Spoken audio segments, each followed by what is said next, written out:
know with my spell Whisper Mind, Uh-huh. what is the range of communication? I don't think there is one per se, as long as you know the mind you're trying to speak into. Okay, I want to speak into the mind of um, one of my officials, I guess, at the. Line of sight. Sorry. Oh, okay, then I'll stop. Bothered to look it up really quick. Line of sight. Now, I wonder if there be any other means of communication I can have with my society, Scar. Do you think that a Scar Mage would have like speaking stone or something like that? Well, I mean, I started this off at first level, so I don't think I'm like that important to get something like that. Okay. Um, I don't know. Is there like a Federal Express? I was kind of thinking that Scar would have outposts, and at those outposts you could relay messages. Would I know of one in the Maw? You're aware that there are two in the Maw, because the Maw gets bigger every day. So Scar has taken personal interest in understanding how that's happening. Wait, the maw gets bigger? Every day. I thought it was just the desert that was here. It is a desert that gets physically larger every day.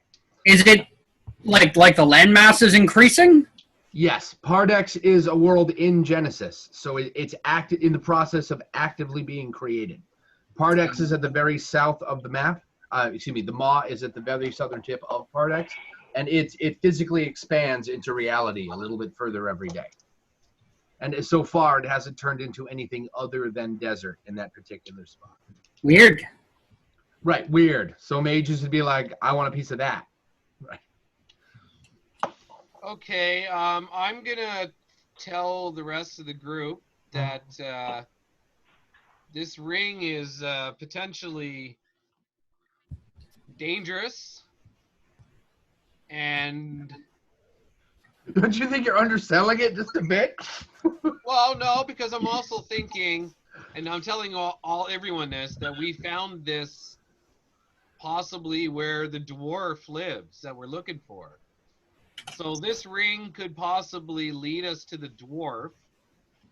It could bring the dwarf to us, because he would, if this is his ring, he wants it. Oh, yeah. Not the only one who wants it. There could be someone very dangerous, or a few very dangerous individuals who want it. But I think it's worth keeping for that reason, but not that reason alone. I think I should also take this to my associates, who may also know how to, well, they might know what to do with it. They might want it, and they might also know how to get a hold of the dwarf too. So they might be able to be helpful. Are you going to share with them the visions and all that, or just what you just said? You mean what, the visions I saw? Yeah, right. Well, I'm going to just share with you guys that my vision is that this ring is in very high demand. It's very powerful. Is that literally how you say it? And I'm going to say it like this: it's not for non-mages. It won't do anything for you. What's it do? That is some fine marketing right there. Like that is quality That's stuff. That's a politician's way of putting it. Right? Okay, it makes my magic very powerful. Not yours, mine. Right. He holds up his hand. He goes, "The ring is an asset to the community." Right? So your guide looks at you and kind of blinks for a second, right? As he processes what you just said, he goes, "Whatever works for you. I'm ready to get headed into the dunes if you want." Yes, and he points at a dune that looks exactly like all the other ones and says, "We'll want to climb that one first." And he starts trekking off into the sand. It's hot, it's dry, and it's uncomfortable. Anyone wearing metal is going to be more uncomfortable than everyone else. Oh, yay. Good thing I took light armor. Yeah, I mean, a lot of characters, you ever walk in a lot of sand, you tend to sink a little bit. I imagine the owl bear is going to be real uncomfortable since his face is much closer to the ground than the rest of you. Yeah, but then by bear logic, polar bears are okay in the snow. True. Yeah. So, but you're an owl bear. Are you like a desert native? I mean, no. I think overheating would be the bigger risk. Yeah, I think you're covered in fur and feathers, aren't you? Covered in fur and feathers. I don't think there's any fur, but I would imagine feathers are going to be as bad as fur in any world. Have you seen pictures of owl bears before? Usually they've got feathers on the arms and face and fur everywhere else.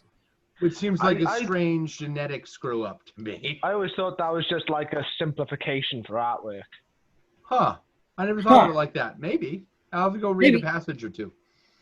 So do you guys follow the guide off into the dune? I'll hop on Pinky's back with all my weapons and shields. Oh, that's right. Your horse, Amanda. What was that, Jit? Hey, wait. Did the rest of us end up getting horse Amanders before we left? No. No. I don't think everyone brought them with them. Just the druid. I know it's not possible for me to ride one. I think maybe Nathan had his at one point. Because I know I said I wanted to make sure we had like proper caravans before we set out on any large trips. I remember you guys getting in the air tunnel, right? The tunnel, and the guy being just the tiniest bit upset, kind of curling his lip at the idea of having a bunch of big overgrown lizards whipping around in his air tunnel.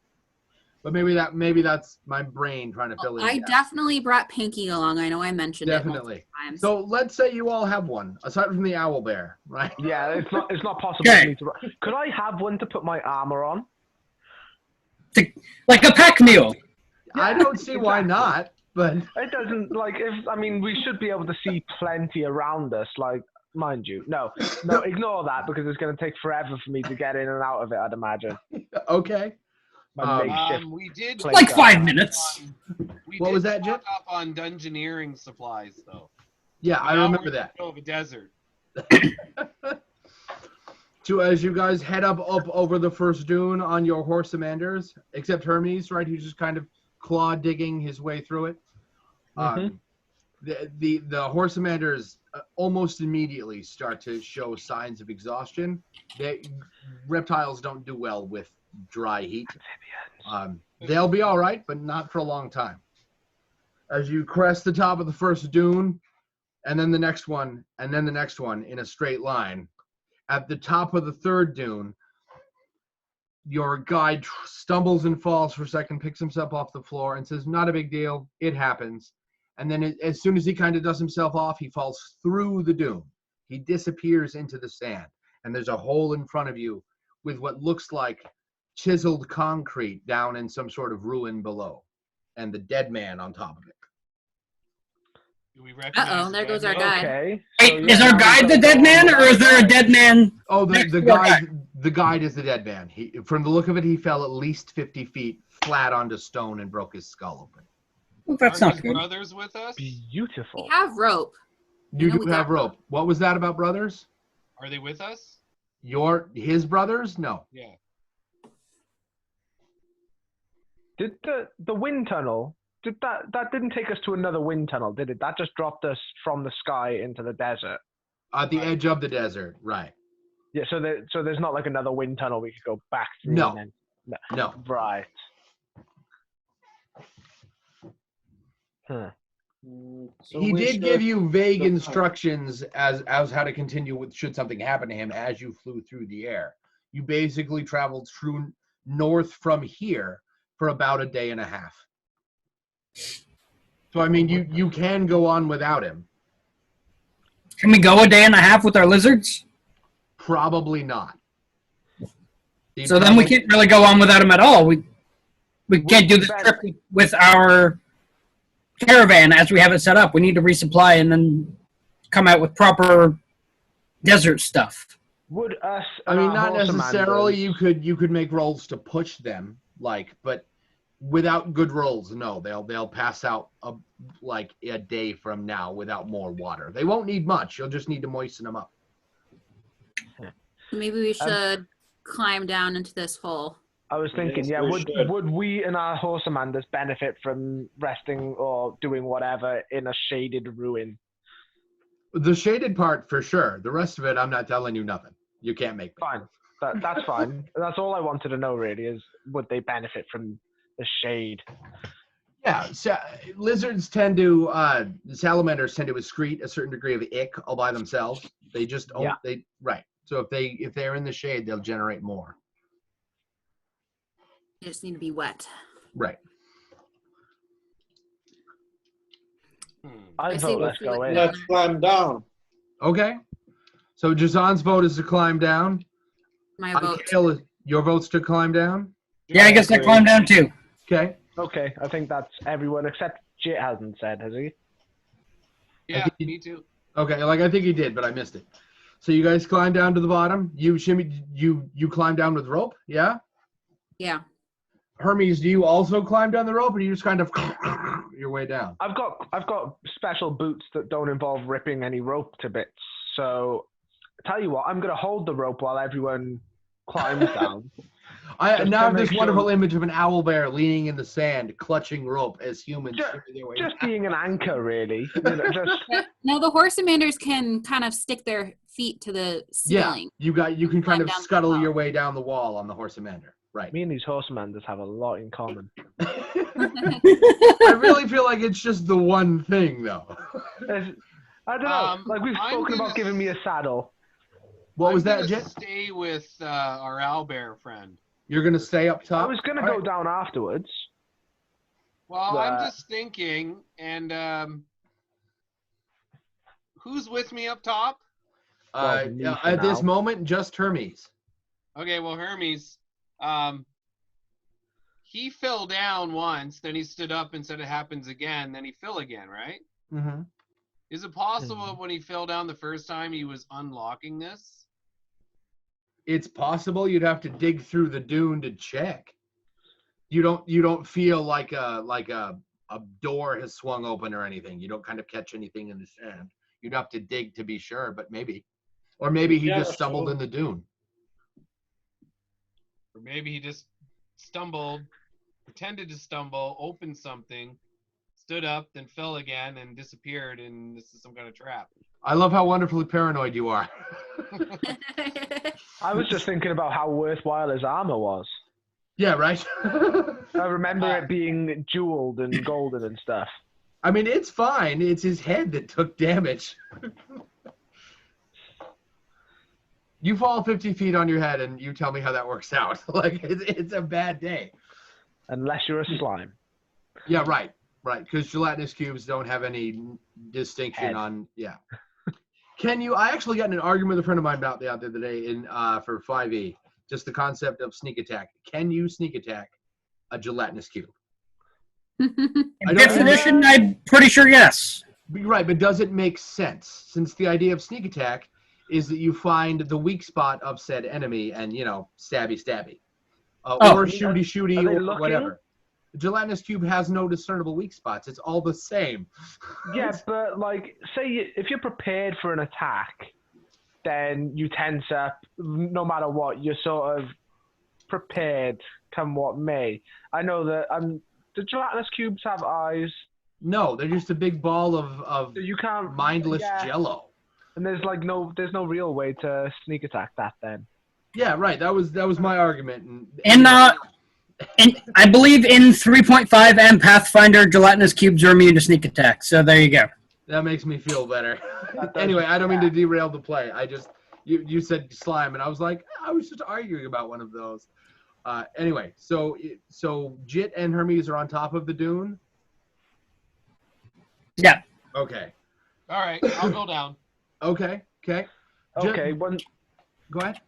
Once he's down, I'll climb on down with my boots and not need to use any of that rope. Okay.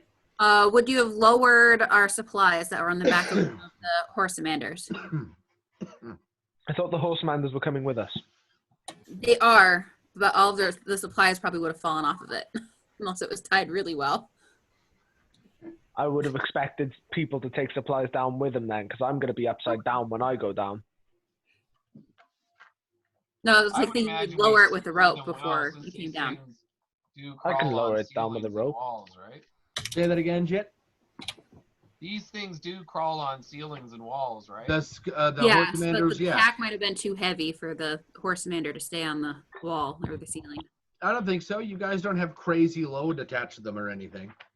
Just all of our supplies from dungeoneering or whatever. By comparison, the Sunday table they've decided to buy carts because they have way too much stuff. I think each of them has 6,000 gold at the moment. Well, I remember in that last session I was in, I said we shouldn't leave town until we've bought carts, but then I missed a session, so really that didn't happen. No, we didn't take carts, but I don't think we would have been able to get carts through some of the narrow tunnels we went through. Yeah, we went Not back only into that, the cart dungeon. through sand. Fine, you just gotta put treads on them, like a tank. So you guys are at the bottom. I Say again, I'm sorry? said the supplies are down there with us. Yes, definitely. On the horse-amanders, because I forget what I initially called them. Horse-amanders is their new name. Yeah. I think I've been calling them amphibiquines. Nice. That's good. That's good. So you guys here at the bottom, if you're looking at a small, just about 10 feet high and about 8 feet wide tunnel you're in, made out of cut stones all the way around, ceiling, floor. There are sconces on the walls. There are no torches in them. The wall, behind you is a wall that's a couple of feet back that looks like the floor. In front of you, you're looking at least 50 feet of hallway.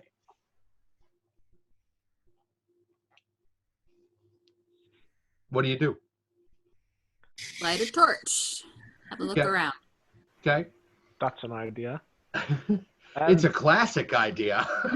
I draw my bow. This guy, Also a classic idea. this guy had food and rations on him, didn't he? He did, yeah. I want to take him. Okay. Add them to our- Survivalist mindset. I want the food. I could give a flying crap water. about the armor. And the wall. I don't think the armor's any good to me. Not to you, Unless- no, but unless it's to fancy sell. looking. Hmm. So you scrounge up some food. There's enough rations there for a couple of days. What about a water skin? Enough water also for a couple of days, and another water skin Right. that is empty. Great, I'll take the full one. Okay. That's the, I mean, that's the out of important multiple thing. choice, right? Yeah, I would take the full one. Yeah. Okay. And yeah, I'm gonna ready my great axe. Okay. As you're busy shuffling through the recently dead man and pulling out the rations out of the blood and everything. You ever see Criminal Minds? When people's skulls crack open, they leak an awful lot of blood. You ever get a wound on your scalp, bleeds like crazy, and it's really not fair. Yeah. Like, Yeah, I've had one bleed all night. Yeah. As you finish rustling through what's left of him, right, you hear a faint trickle of water coming from the direction of the longer hallway. Ooh. Cold water. I'm going. Yeah, okay, I'll join Jason. Okay. Just so we're clear, who's in front? Set a feel like question that no one ever wants to answer. Hermes always takes the rear so that his size doesn't slow everybody down. Okay. I'm So the just- first. Jason, you're in front? Yeah. I want to be probably. I'm gonna say third, because I don't have melee weapons out, so I want to be. If somebody wants to, if we get attacked up close, somebody with melee weapons needs to be up front. Okay. Are these tunnels particularly wide? Like, is it okay Yeah, that's for a him question. to go up front? The tunnel is about 8 feet wide. Okay. Right, tell you what, I'll go in the front then, because I believe Jason is better with a bow than he is with melee weapons. Yeah, as I fought other Weapons. fights, so my swords are better than my bow. That was the impression I was under, yeah, that he's a better martial fighter. For now, I mean, he's going to Okay. become a ranger and, But I'm learning. Oh, Well, yeah. that's all right. I'll go right behind Jason then. Okay. Jason, as you finish the 50-foot distance, illuminated by Ikael's torchlight, you guys get to the end. There is a damaged wooden door. It's got a big huck torn out of it, right? It's rickety and rotten, and through it, you can see a long pool. It's probably 50 feet long, maybe longer. You'll need to get more light in there to see. It has no light of its own. It's a 50-foot pool at least, also 8 feet wide, and there are a bunch of what look like black-fleshed creatures. They look like men, only where they should have eyes, they just have hollow sockets. And they're busy walking around in this weird vortex around several columns that are about 3 feet high that rise up out of the pool. There you go, Jason. See you later, buddy. Just a minute. I'll be right back. I'll cover you from back there. Right. No. Just wait here. Take a smoke. Take a drink.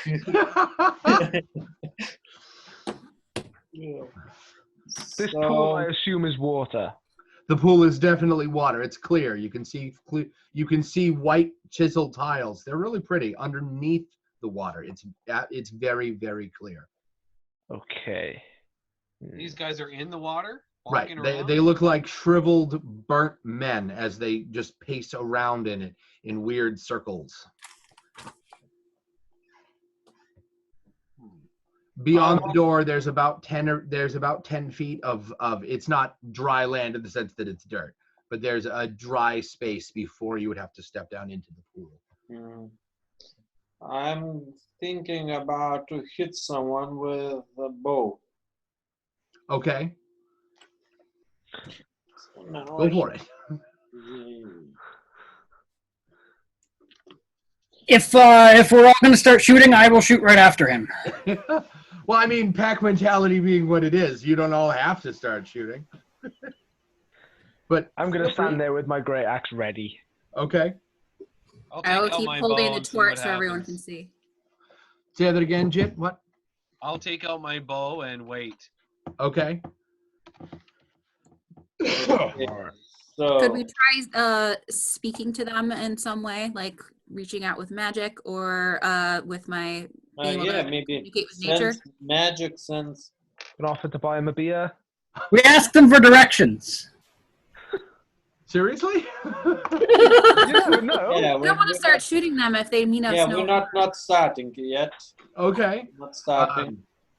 Maybe draw Just your so bows we're clear, ready. Jit isn't doing this with this in mind. You're opening your mouth and asking these things for directions. Boss, buddy. I was kidding, but I don't really see myself as the group diplomat. I see. Yeah. I say, hey, maybe we should ask them for directions. I see. So, Jit, maybe you firing send your something. arrow? I'll propose the idea, but somebody else can do the talkie-talkie. I mean, I don't imagine he wins any awards for charisma. He's a hobgoblin. Like, Yeah. I mean, I have a +2. I seriously? I rolled really well on my stats, and it's down the line, and I happen to roll a 14 charisma. Nice. He's hobgoblin suavo, you know. Right, but I don't have any proficiencies in talkie skills, so I'm not adding that to anything there. Just the raw +2. So no one shot at one of these things. Not yet. And Kale and Voss both suggested communication. Yeah, maybe Jit can send some magic or something. Maybe he can. Who's better at talking? Does somebody better than a +2? +3. For charisma, I have a +1 for charisma. Okay, but do you have any skills that are talking? Like in your proficiencies? I can speak with nature. Speak with nature. Do you think this counts as nature? I'll chime in there. You're pretty sure it doesn't. Okay. I have finesse and negotiation. Okay. There you go. Yeah, now you're talking. You might try that. And intimidate. Let's have the negotiator negotiate. Get us some directions. Carrot and then stick. Right. Yeah. Let me Remember, try, pillage before you burn. I'll try whisper mind. Okay. Now ask. Oh, that's right. That's what's the word? 0 level cantrip. Cantrip, isn't it? yeah. Right. So you reach out to one of these things with your, I don't know, mind fingers. grab a hold of it and try and reach into its mind for communication. Did you have a specific message in mind? Who are you? And what are you doing here? As soon as, so there's a brief moment when you reach into the mind, but before the message gets delivered.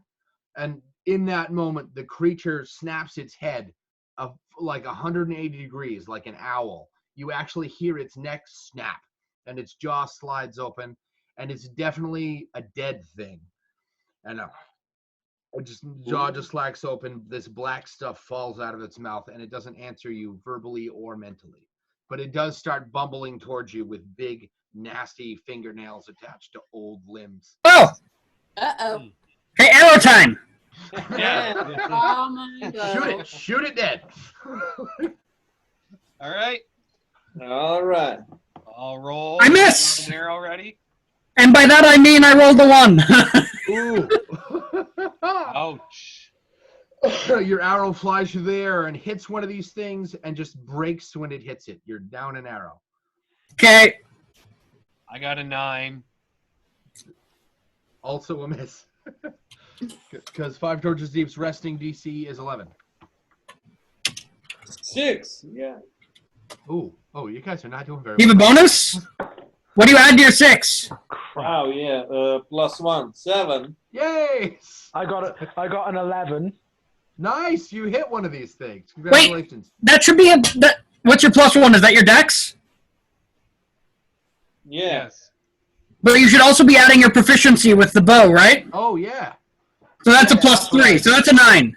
It's still not an 11, but still better than a 7. Yeah, don't forget to Worth include remembering that. for next time. So Hermes, you hit one of these things, and I'll get back to you in a second. Ikael, what are you doing? Are you firing? Well, if the bow is a D8, how do we get 11 if I have no? Okay, so you roll my a dex- 20-sided. You roll a 20-sided die to see if you hit the thing. Oh, okay.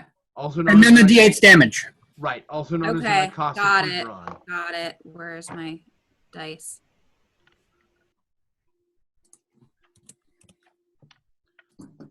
I came in. I roll a 4. Ooh, yeah. And then my proficiency and dex mod cancel each other out. So I got a 4. So it's a straight 4. Why are you using a bow? Because Yeah. my character Last likes time, bows, actually. thinks she's good at them. Because she's playing the character over the math. Good for Fair her. enough. Fair enough.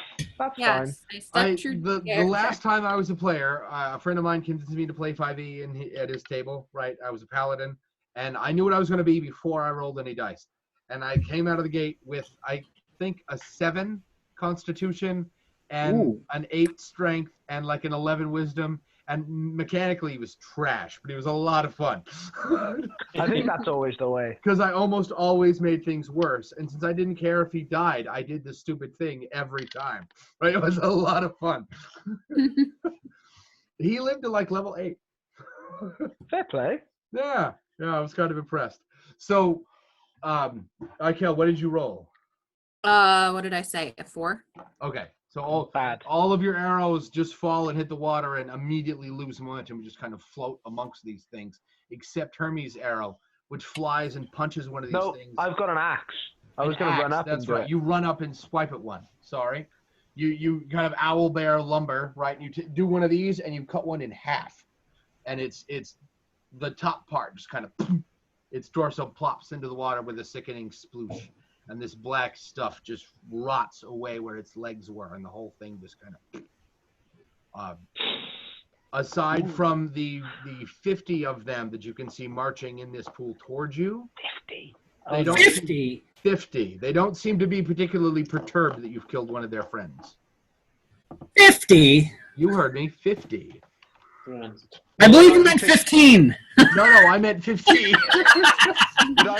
Would I be taking opportunity attacks if I sort of like hit and then duck back? You would not. 5 Torches Deep doesn't have opportunity attacks. Nice. Okay, in which case I want to do that. Okay, so you want to pull back to the edge of the pool? No, scratch that. I'm going to get on the ceiling. Nice. So you scurry up the side of the ceiling. How far? Like, so you're above the pool? Oh, yeah. Or just I like wanna onto the be- wall? I want to be immediately above like my next target. Okay. I see his genius plan, and I follow suit, directing my lizard to climb the wall. With me in the harness. How high is the ceiling for my... The ceiling is about 10 feet up. Great. Because I can shoot arrows from the ceiling. Most of these creatures are a little over 5 feet high. They're humans looking, but they're shorter than your average human. Right. So you're on the ceiling. Voss is on the ceiling. Jason, Jit, and Ikael, what's your guys' position in regards to the pool? I've put the torch in one of the torch holder thingamajigs so I could shoot my arrow. Yep. I'm still back a little ways at the moment, but I throw my bow on my back and pull out my dagger. Okay. Are you in front of or behind Jason? I think I might still be behind. Okay. And Jit, where are you? I'm definitely behind. I didn't go up with the front with those guys. Okay. These creatures pour towards you. Only so many of them can get to you at a time. And by you, I mean Jason, because you're in the front. They spill towards you. And they come and swipe at you. Some of them swipe at you with their hands. And some of them attempt to bite you with black gnarled teeth. And one of them chomps into you for, where is my silly die? For 5 damage. He leaves some of his teeth in your flesh as he tears backwards. Gross. Yeah. That's not good. Ouch. Glad I was behind him. Ouch. Want to pull them out, buddy? Yeah. Or keep them. I mean, trophy. Yeah, but Yeah, they're black and they're from dead people. I don't think that's a good thing. Yeah, no, it is It'll get kinda gross. infected. Yeah. Mm-hmm. Then they literally smell like death. I mean, there's that. Smoky. Speaking of that, just on you. Just on, it's your turn. I'm attacking with my sword. Sure. I hope it will be better.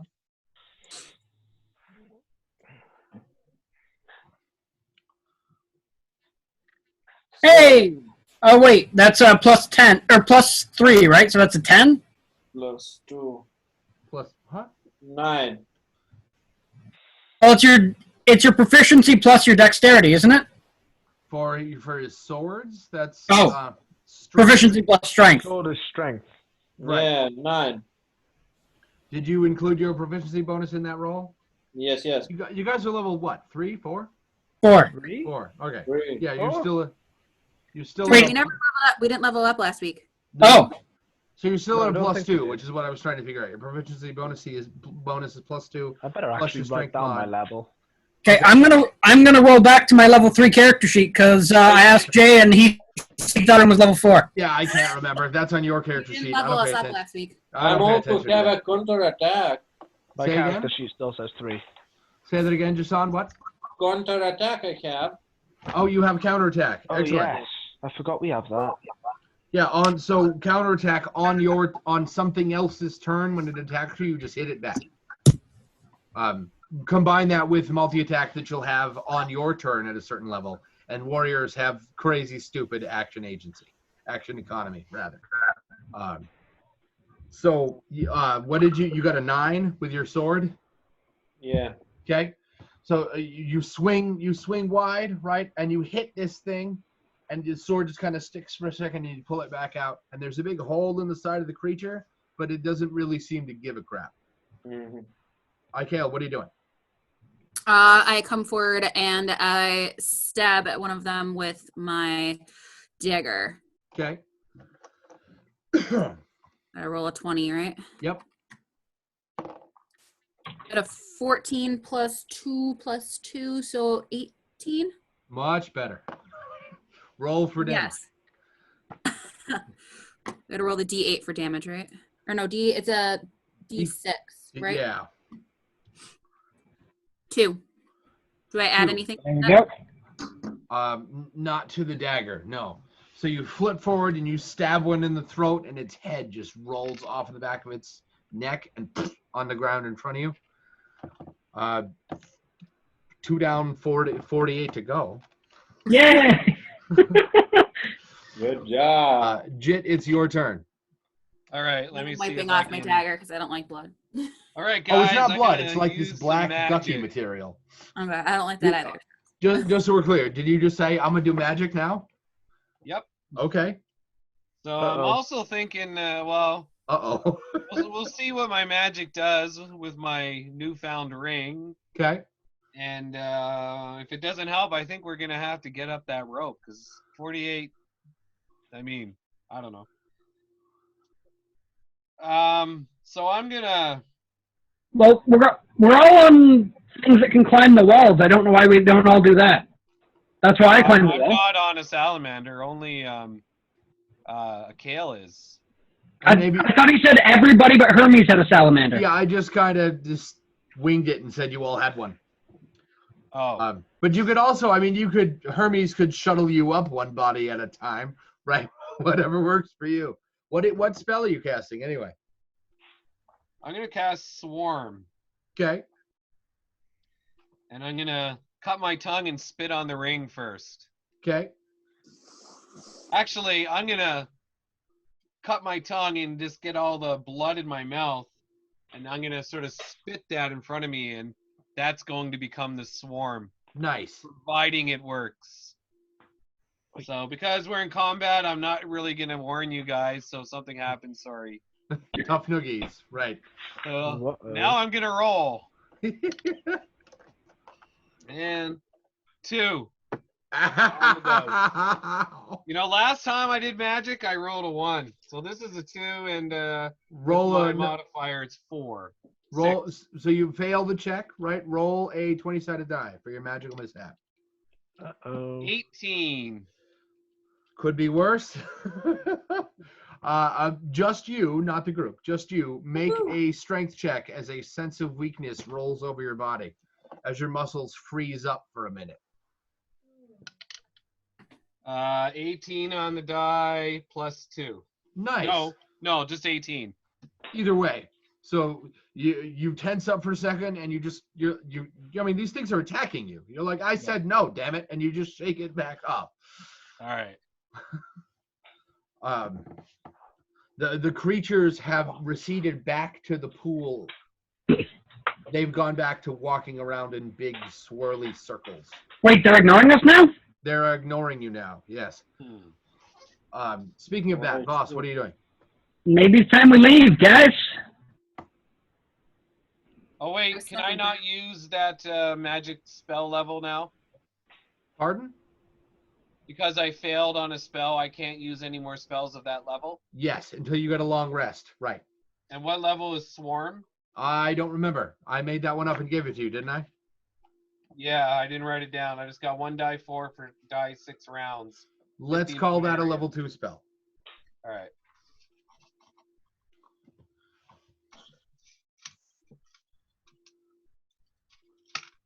The creatures have receded into the pool. They walk in such a way that going directly through them would be difficult, but a couple of options present themselves. There are the pillars. You see a narrow walkway on either side of the pool that you could shimmy down and maybe stealth past these things, or you could go back the way you came. We could also just take the ceiling, right? Right, for those of you that have that option, yeah. All of us. Well, right, with your horse commanders, that's all of you, yeah. Yeah, let's do that. Yeah. Be back in just a second. The dog's hassling me. Nice. I gotta go let her out. I gotta go put this in the fridge. It's gonna, excuse me, in the sink. It's gonna bother me. Don't put your plates in the fridge. They get cold.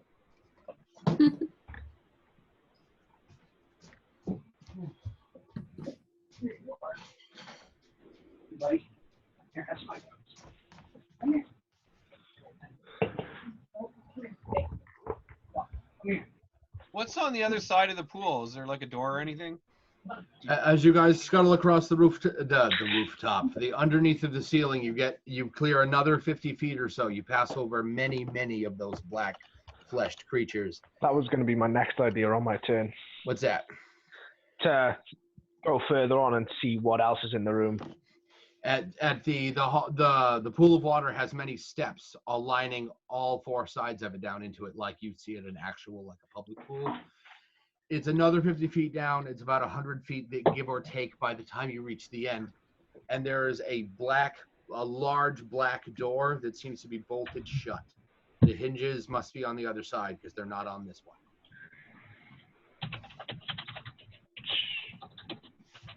Yeah, that means we can only pull it open. We can't push it in. The hinges are on the other side. No, You that means don't we have see to a push it. doorknob, but you do see a large black ring, like a door knocker Right, we have to ring, push it only in, it's you're right. enormous. You're right. We do have to push it in. Is this door? Did you say it was black? It's black and metal. Metal. Okay, that was going to be the question. Does this door knocker turn? In place, right? Yeah, it rotates. But it doesn't, it doesn't have a bar which shifts when you turn the knocker. No.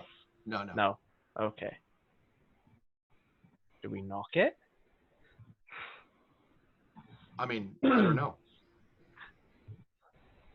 So there is no handle to open? There's a big metal ring you could pull on, yeah, or push. I mean, the hinges. If it has hinges, they're on the other side of it. Are these things following us? No, there's another. The hallway looks pretty much the same on either end. So you've got about 10 feet of space that isn't in the pool, at the edge of the pool before the black door. Hey guys, I need to go deal with the dog for a minute. I'll be back. I'm sorry. I thought that might happen. Yeah. Yeah, just happened here. His dog got into a bunch of stuff and ate a bunch of stuff it wasn't supposed to eat. And he was like, yeah, probably in an hour or so it's going to have to, Oh. I don't know why animals do that. You'd think they would learn that when they put this thing in their mouth, later on they're going to hurt. I mean, I don't know what he's talking about exactly, but it's like chocolate with dogs, isn't it? But then I suppose we like alcohol. That's poisonous to us, isn't it? Yeah, that kind of thing. If I remember it was like week-old mac and cheese and some other food he'd thrown away. Oh no! Yeah. Why do dogs do that? They're like. Well, I can have a coffee table covered in food, and my dog will leave it alone. Oh, that's cool. Yeah, we have cats, but they're pretty good about not getting onto stuff. We have a deal. If it's a surface I ever put food on, you're not allowed up there. Any other surface, you're all right. Oh, my cats are worse. The cat's the one that gets in the trash. The cat's the one that's licking the dishes in the sink. Yeah, because cats can get everywhere. Yeah, they sure can. Our cats are pretty good about that. They don't get on the sink. They don't get on the kitchen table. They do get on the bathroom counter. My house, there's a good chance there's cat fur in it, just because they're out there. They don't go in the cabinets because I have the pots and pans in there. They're pretty good about it. No, I have to put chairs in front of the cabinets because I need to buy child locks. Because Hops, when he's hungry, starts getting into everything to make as much mischief as possible. So I'll feed him early, even if I just fed him 3 hours ago. Like, if you don't feed me, you're gonna be sorry, right? Mm-hmm. That's great. Do you want to wait for Boss to get back, or do you guys want to fuss with this door? Let's fuss with this door. Can I try and push the door?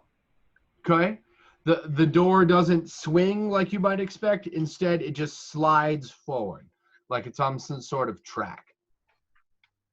Oh.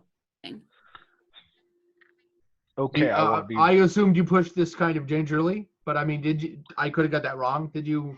He-Man owl bear it? No, absolutely gingerly, and even more so when I realize it's moving weirdly. Okay. And did you jump back in surprise? Huh? like a dog when it farts. Like, where did that come from? What happened here? I forget. Do you? Yeah, you have detect magic, right? You, from the other side of it, as soon as he cracks the seam a little bit by sliding the door forward, you get a tingle of magic from the other side, not from the door.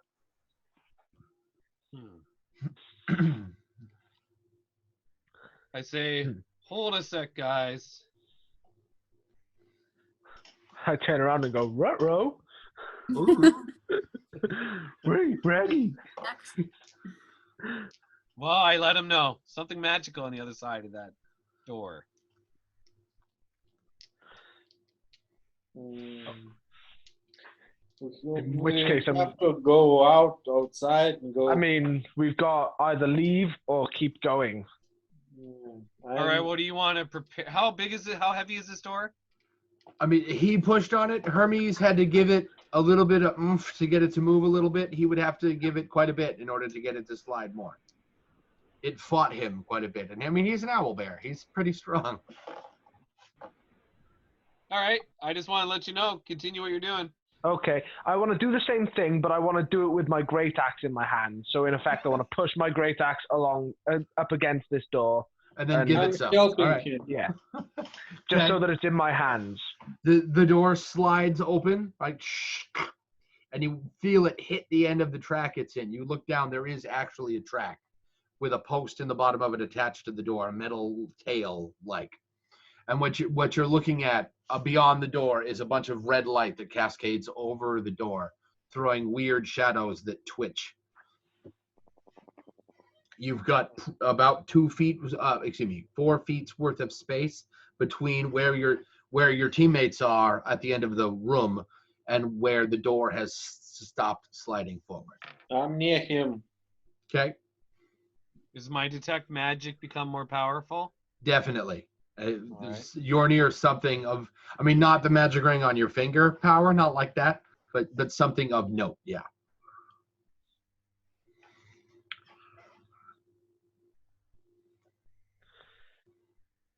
Okay, can I sort of peek around the door? Sure, yeah, just a Gingerly little bit. again? Sure. Yeah. As you humor me, left, right, or do you kind of loom up over the top of it? I can loom up over the top of it. I feel like that's Okay. maybe the better option. As you kind of, Kilroy over the top of it, you look down. Wilson from Home Improvement? No? Is that just me? You look down over the top of it, and you see what look like little wisps of fire hopping up and down and bouncing around a large globe of fire that's just spinning in place on top of what is obviously an altar. Well, being Hermes, I've got to this moment like duck and like brick it. Fire bad, fire and like I say it in an extremely scared tone. And I had this not again feeling because I hate fire. Yeah, Hermes is the same.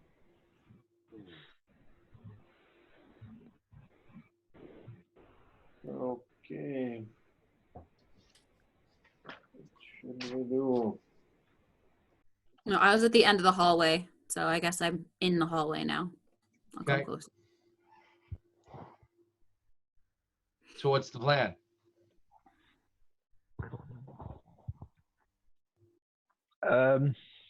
Well, it's nature, right? Fire is nature. I suppose that argument could be made, yeah. Technically, yeah. Technically. But it's magical, so do I want to speak to it or should Jet do something? Just keeps rolling 1s and 2s when he's trying magic. I could try to whisper mind, see if I can communicate with something in the area. Sure, yeah, go for it. All right, that's not a roll, you just do it. Yeah. One of the little fire impy looking things, they look like wisps of fire that have a vaguely humanoid shape. Like they have little flames that come out of them that I guess are kind of like arms and legs, and they just kind of bounce around the big circle of fire. Kind of like cartoons. Kind of like cartoons, yeah. Do you want to try and reconnect with one of those? Yes. Okay. You succeed with that. There's definitely sentience in there. And you get this seething sensation, like even their voice is hot in your brain, right? And one of them immediately, without a second, what's the message? He says that to me? What's your message? Hello, dear friend. One of them darts around the side of the door where you are, and now up close, right? You can see what its face is, and it's actually has a fairly well defined face. It keeps drifting in and out of the fire and reappearing other places. It's definitely attempting to be humanoid and not doing very good at it. And the face is incredibly sad. And in your brain, it explains to you that the giant marble is going to burn out, and they don't know what to do. So they're celebrating its death. You spoke into its brain. You have magic. Fix it. What do you mean the giant marble is going to burn down and you're celebrating this? They're not. He goes, we're not celebrating it. We're mourning it. Ah, right. What happens when this giant marble burns down? We die. We come from the giant marble. He keeps calling it a marble, but you're confident he's talking about the giant swirling fireball. All right. Can you tell me about these morbid folk back there in the water? He goes. He kind of squirms, and he doesn't really want to, right? But he goes, I'd rather not. Do they have anything to do with your marble fire burning down? No. Are they friends of yours? They were going to be. What do you mean by going to be? He kind of looks even frumpier than he did before, even sadder than he did before. And he goes, so, I know, big ask, but those are the remains of people that were going to help us with the marble before. People who said yes, and then, didn't work out. And how did they try to help you? So it doesn't work for us because we're made of the marble, but we understand that the idea is that things that other entities climb into the marble, it takes them to another place, and there's a trial. We would do it ourselves. We tried. Nothing happens when we jump into the marble. So you want us to jump into the marble? Yes. And go on some sort of trial? Yes. So the marble will not burn down? Yes. We would have you talk to our elder about the trial, except he has already snuffed out.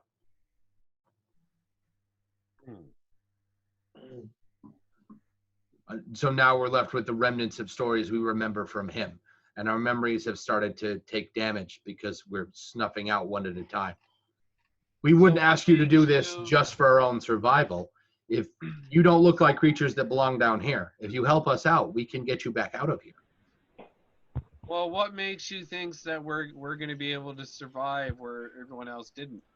Truthfully, or if we need we help don't. to get out. We're just desperate. All right. Well. All right. So what I miss? I'm not sure that we need to get. We're all dead. Need any help to get out of here? What I miss? We're all dead. Really? No, he's kidding. By the ash zombies. So they got past the oh, you were there for that. You guys got past the black zombies, and Jit is currently having a conversation with a telepathic ball of fire. Oh yeah. Okay. Who is? To say? He's beseeching the group. There's a large fireball spinning in place. He's calling it a great marble. And he's beseeching the group for the survival of his race. That you hop into the marble, it will whisk you away to a trial. If you solve this trial, the marble won't burn out, and his people will continue to survive. What he's offered you in exchange for this is access to getting back out of here, which Jit pointed out you don't actually need help with. Wait, did you say marble or marvel? Marble. He's definitely like with a B. He's talking. Okay. He's definitely talking about the big fireball that's just spinning in place. I just wasn't sure that I thought you said marvel the second time, but I heard you right the first time. Okay, so I'm going to say, hold on there, pal, and I'm gonna tell these guys that he wants us to go. He wants our help, and he wants us to go into the fire and face some kind of trial that he can't tell us too much about because his former leader is dead. And everyone else who's tried to help them so far are walking around in that pool. I'm not sure I want to do that. Hermes was already freaking out before this, so I feel like he really doesn't want to do it either. And you're definitely so as a group, it doesn't sound like you're up for it. And the fire creatures all gather around you and get on what they resembles their knees, and they put their hands together and beg you to help them. I don't really want to turn into one of those things. I can see that. Like backing away with his axe, and he's sort of like making like trills and threatening owl noises. Yeah, that doesn't seem like a good way, an appealing way to spend the afterlife. No, it doesn't sound like a good time. No. I mean, I like water and all, but What happens if we refuse? Can we ask them Beyond the that? fact that we perish, nothing. Wait, why would you die? I missed If that part. if the marble burns out, we burn out with it. That's already happened to most of us. The 5 of us you see, that's it. okay. I asked him in my mind, can you communicate with all of us? He goes, I can try. Hold on. And he reaches out for 2 of his friends, and they form together into a larger fire sprite. And then Sounds they like manage to dialect. maintain. Huh? Sounds like dialect. They manage to maintain the human face aspect more consecutively this way, and through that they vocalize what they told you before out loud with everybody else. All right. Well, now we could all communicate with them. Why are you guys down here? Like, what are you doing here? Are you from here? We were so we once had a great citadel in the sands above you, but we were betrayed by the desert people there, and we're essentially their slaves now. While we are okay with, we heat their devices. The great marble is like they use it as some sort of furnace. They extort our life essence. We are okay with not providing that to them. We're just not really okay with not existing anymore. Can they not help you? They don't know. They haven't been down to visit us for a very long time. They will know once the marble goes out, but it'll be too late by then for us anyway. Could we not just go get them for you, and then they can fix this problem since they caused it? That might work. We don't know how much longer we'll be intact, but that might work. Yeah. How far away are they? From here, if you came through the tunnel, you must have fallen down the other side. From there, a day and a half. We have a heat vent in a room next to this one. You could use that to get there now. Okay, let's do that. Please, that would be very helpful. I don't plan on jumping inside the marble, but I'll go get these people who caused this situation. Okay, sure. The little fire sprites separate back into a pool of 5 again, and they walk around in a big circle. They can't really help themselves. They walk around the side of the marble, and they put their hands, for lack of a better word, on one of the stones, and it melts away from the heat. There's a little lever in there, and they motion for you to pull on it. Like we would, but we'll melt it. I pull the lever. Okay.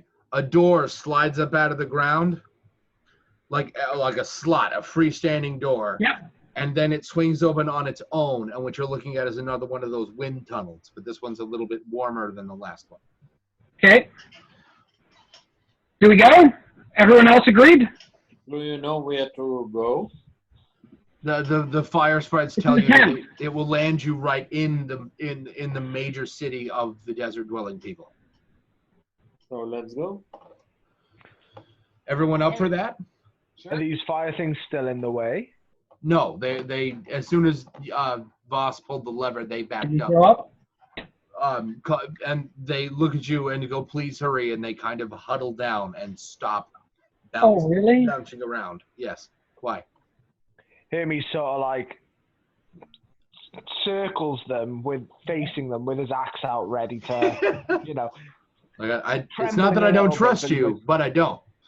It's just that he doesn't like fire. And I slide along next to him. Well, we have I'm on Pinky though, or Pinky's gonna follow us. Okay. I love that you named yours. That's great.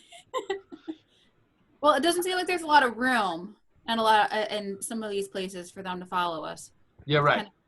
Pretend that they do. So you guys all go in the wind tunnel? Is that the idea? Yeah, I'm going. Yeah, we got to get our salamanders bathed somewhere. So you climb into this thing. You pop straight out of the top of it like a bullet out of a rail gun. You punch there's no stone up there, but you hit through. You're looking at what looks like dune sand that doesn't fall on you for some reason. You hit it, you go right through it out the top, and you realize as you dig through the sand, you're in what looks like a stone column that no one from the surface would know was there. You fly through the air, you pop out the top of the dune, you fly forward at incredible speed, and again, like feathers fall right where you hit the ground, and you land in what looks like Agrabah's marketplace. There are various tents and stalls covered with bright colors, and what looks like an enormous palace with a domed top. All right, so this is going to take me a little longer than I thought. What I tried worked. Dog threw up everything that he ate. Nice. But he threw it all. He threw it up all over my wife's bed, so now I have to Ooh.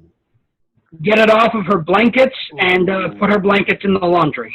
Ooh. So I'll be back in like 10, 15 minutes. Okay. Sorry, guys. Stupid dog.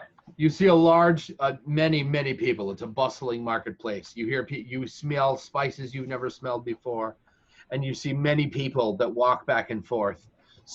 They all look human. They're all about that same dimension. Most of their faces are covered up with what looks like leather flapped helmets. Most of them have almost all of their face covered. You've just got eyes most of the time. Dirt casts through the place regularly. It's warm, it's hot, and overall the people seem pretty chill. What you can pick up from their walking. Nobody's slouched forward.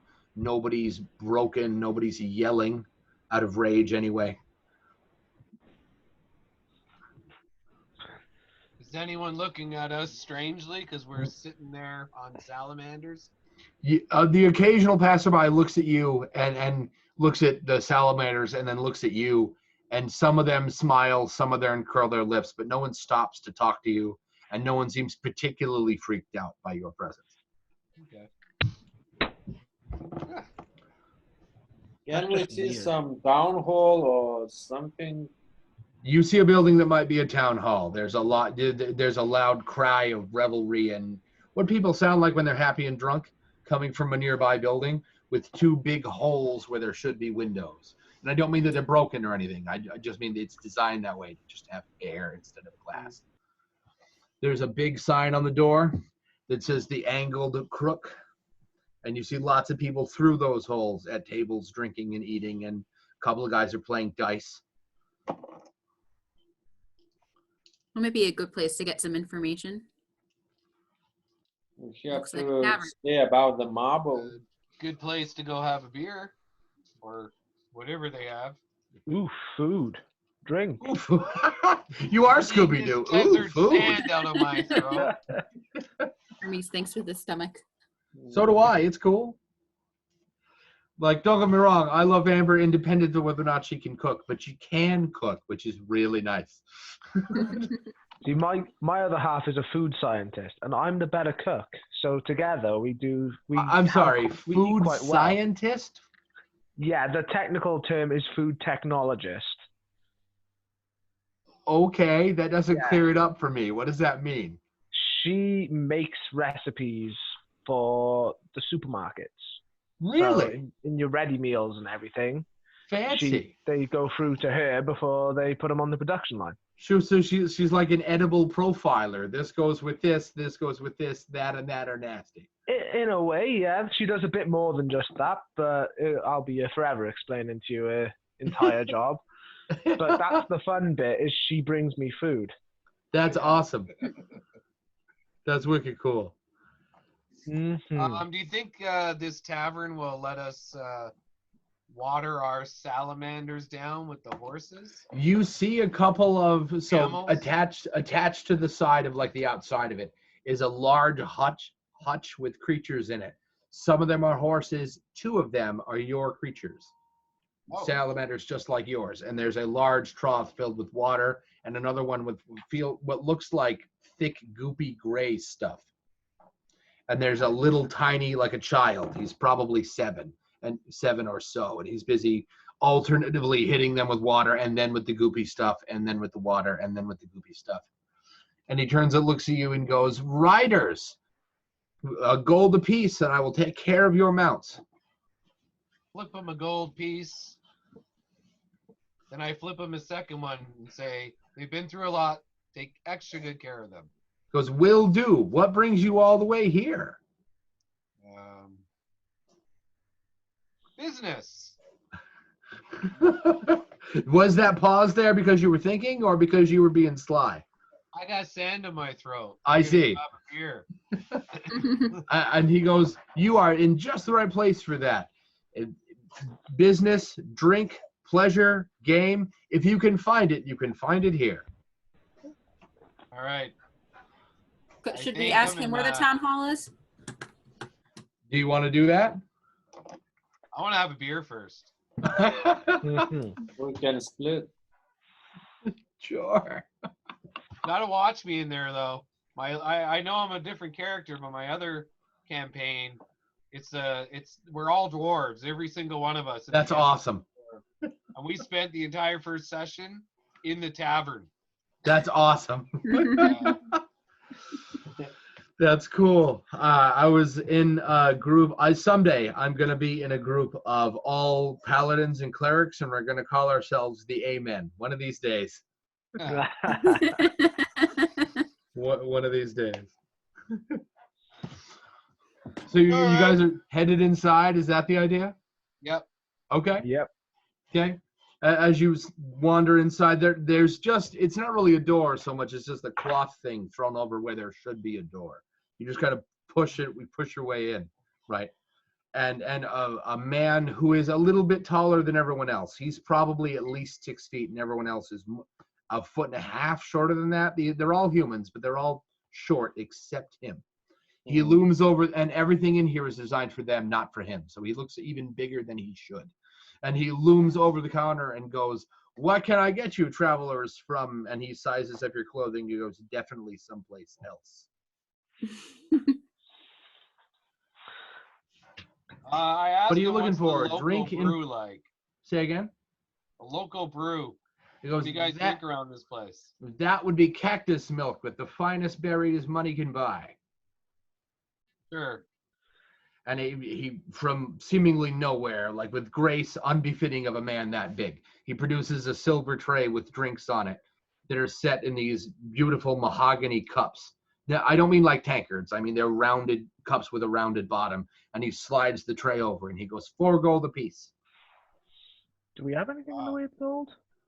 I'm just looking at my character sheet. No, I don't see gold. Uh-oh. Yeah. And Yeah, I don't think I put gold on mine either.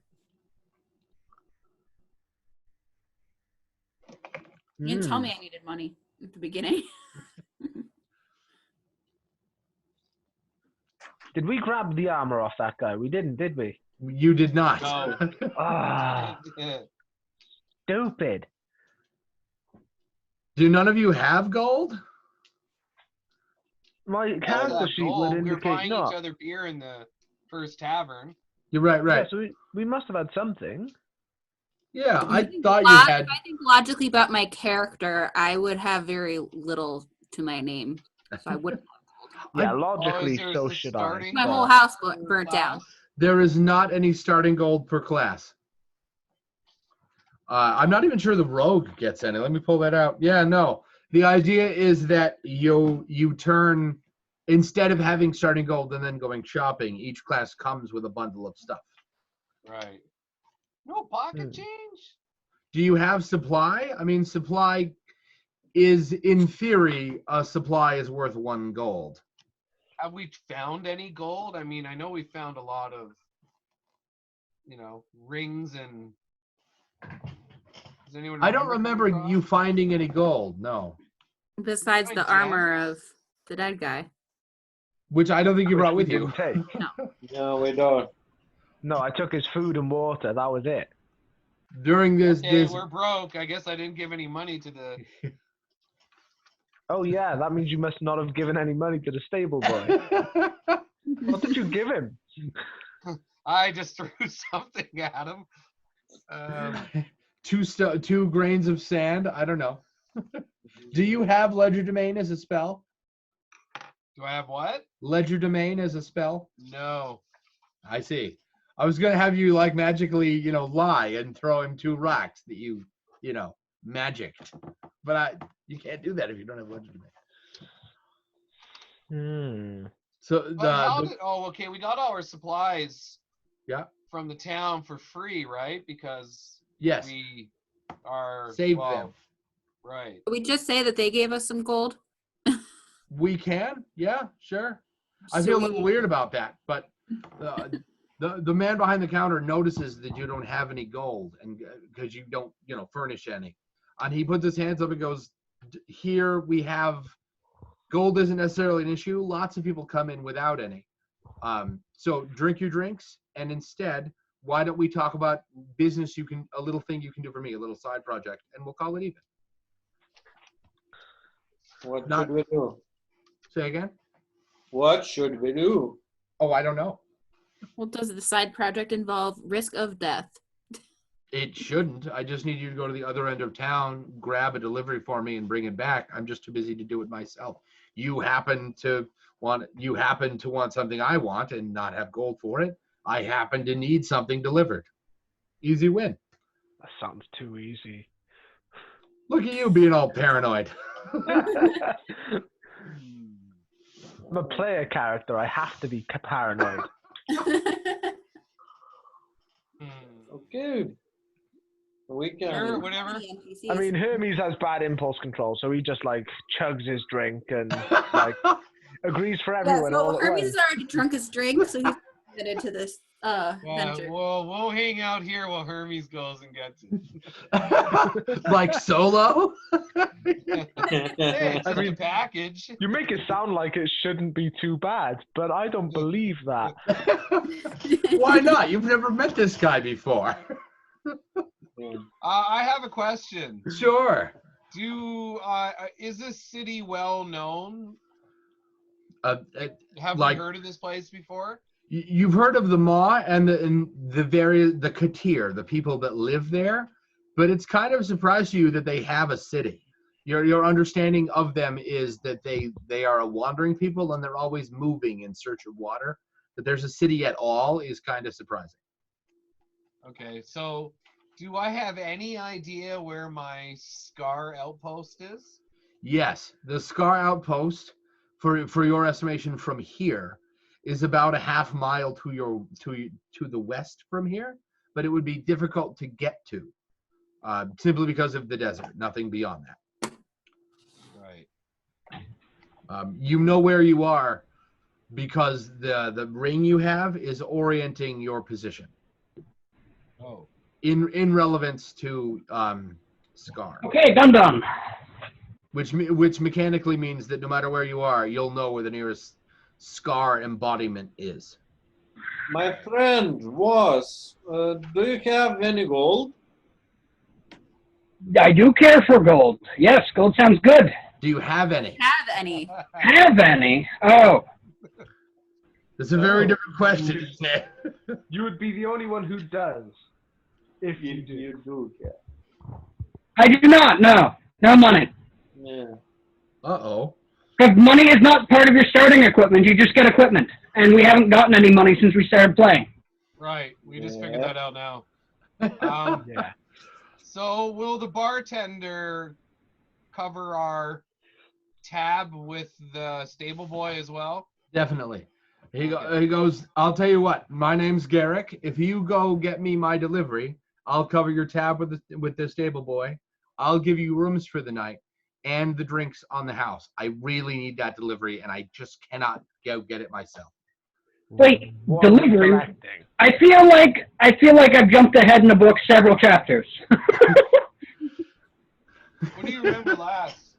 So we're at the tavern in the moor. Is that the place after the wind tunnel? Yes. This is after the heat We vent. went in, ordered expensive drinks, and then we realized we had no gold. Hermes went and guzzled his drink already. Because he's got the A to D. Right. Okay, but what are we doing about this whole their heat's about to go out? What? Oh, Jit wanted to let that wait until he had a drink. What? What did I want to leave wait? He asked about the dying marble. people. Right, and yeah, and well, then we came into the tavern to get information. And Okay, well, let's also get the information. okay. remember those two men I mentioned that were playing dice? Yeah. They're over at a table. One of them gets upset. He makes a comment about being cheated, and he stands up and he gets ready to flip the table. Garrick pulls a dagger out of his belt that flies through the air and kills that man. And he goes, "My apologies. I need to go clean that up. Corpses are bad for business. My delivery is across town. You can't miss it. It's in the building with the giant blue tarp over the door. I know there's lots of blue tarps in town. This one's enormous. You can't miss it. It's due south from here. Please go get it for me." And he Hey, we will do that, though. Yeah. We did come into town to inform whoever's in charge of your town of a large problem. and he goes, "Oh yeah, what's that?" As he picks the body up from the chair and hucks it through one of the windows. Well, you know how you guys heat your town with some sort of fire elemental things? Only the magistrate would have anything to do with that. But yes, I'm vaguely familiar with the concept. Yes. Turns out they're all dying. The magistrate will want to know about that. Okay. Well, You let's guys sort your see- delivery out. We'll go get your, the magistrate by any chance on the way to your delivery? Probably not. I mean, my delivery is that way. And he points through the other window. He goes, "You see that big building with a dome on top of it? The magistrate lives there." Although I'm not really sure how people from another town are going to get an audience with him. But I was thinking we'd walk up to the guards and be like, "We've just discovered something you might want to know," and let them get the magistrate. sure, in my experience, the magistrate is cranky. But yeah, go for it. That sounds Yeah. like something he would want to know for sure. That sounds like something you'd want to know. All right, so let's split the party. Yay! Party split. As the Who's going to go do the delivery job, and who's going to go inform this person that their furnace is about to die? Now, I Well, can't Hermes is offer an up any expert. input here because that's not fair. It's not my job. But if it were me, if I was a player, I would make Hermes go get the delivery since he pre-agreed for all of you. That's And a he's That good- sounds reasonable. Yeah. Does somebody want to go with him? Somebody who has absolutely no talking skills or fighting skills? So just on and Hermes, you guys are going to go get the delivery, and the other three are going to go talk to the magistrate? Sure, I have good charisma. That sounds good to me. Yeah. I'll talk to the magistrate. How do you think the magistrate will feel about a hobgoblin visiting you? That's why I'm not going by myself. Maybe me and the hobgoblin should collect the parcel. Yeah, I'm thinking that too. The owlbear and the hobgoblin go to get the package. That sounds like the beginning of a weird joke, right? And I feel like that could result in us having a... walk into a bar. Look, if it's just me and the owl bear, we're going to have a bunch of angry guards thinking we're robbing people, so that's not going to work either.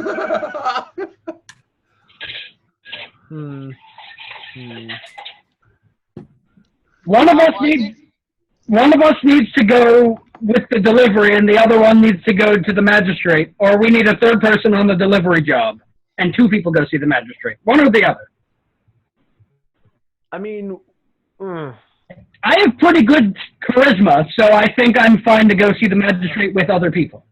both of these sound like they should be simple tasks, and we shouldn't really be stressing about these kind of And you're things. not buying it for even a second. However, but I'm not buying No, it for never even a works out second. that way. Well, how By far the is way- the magistrate?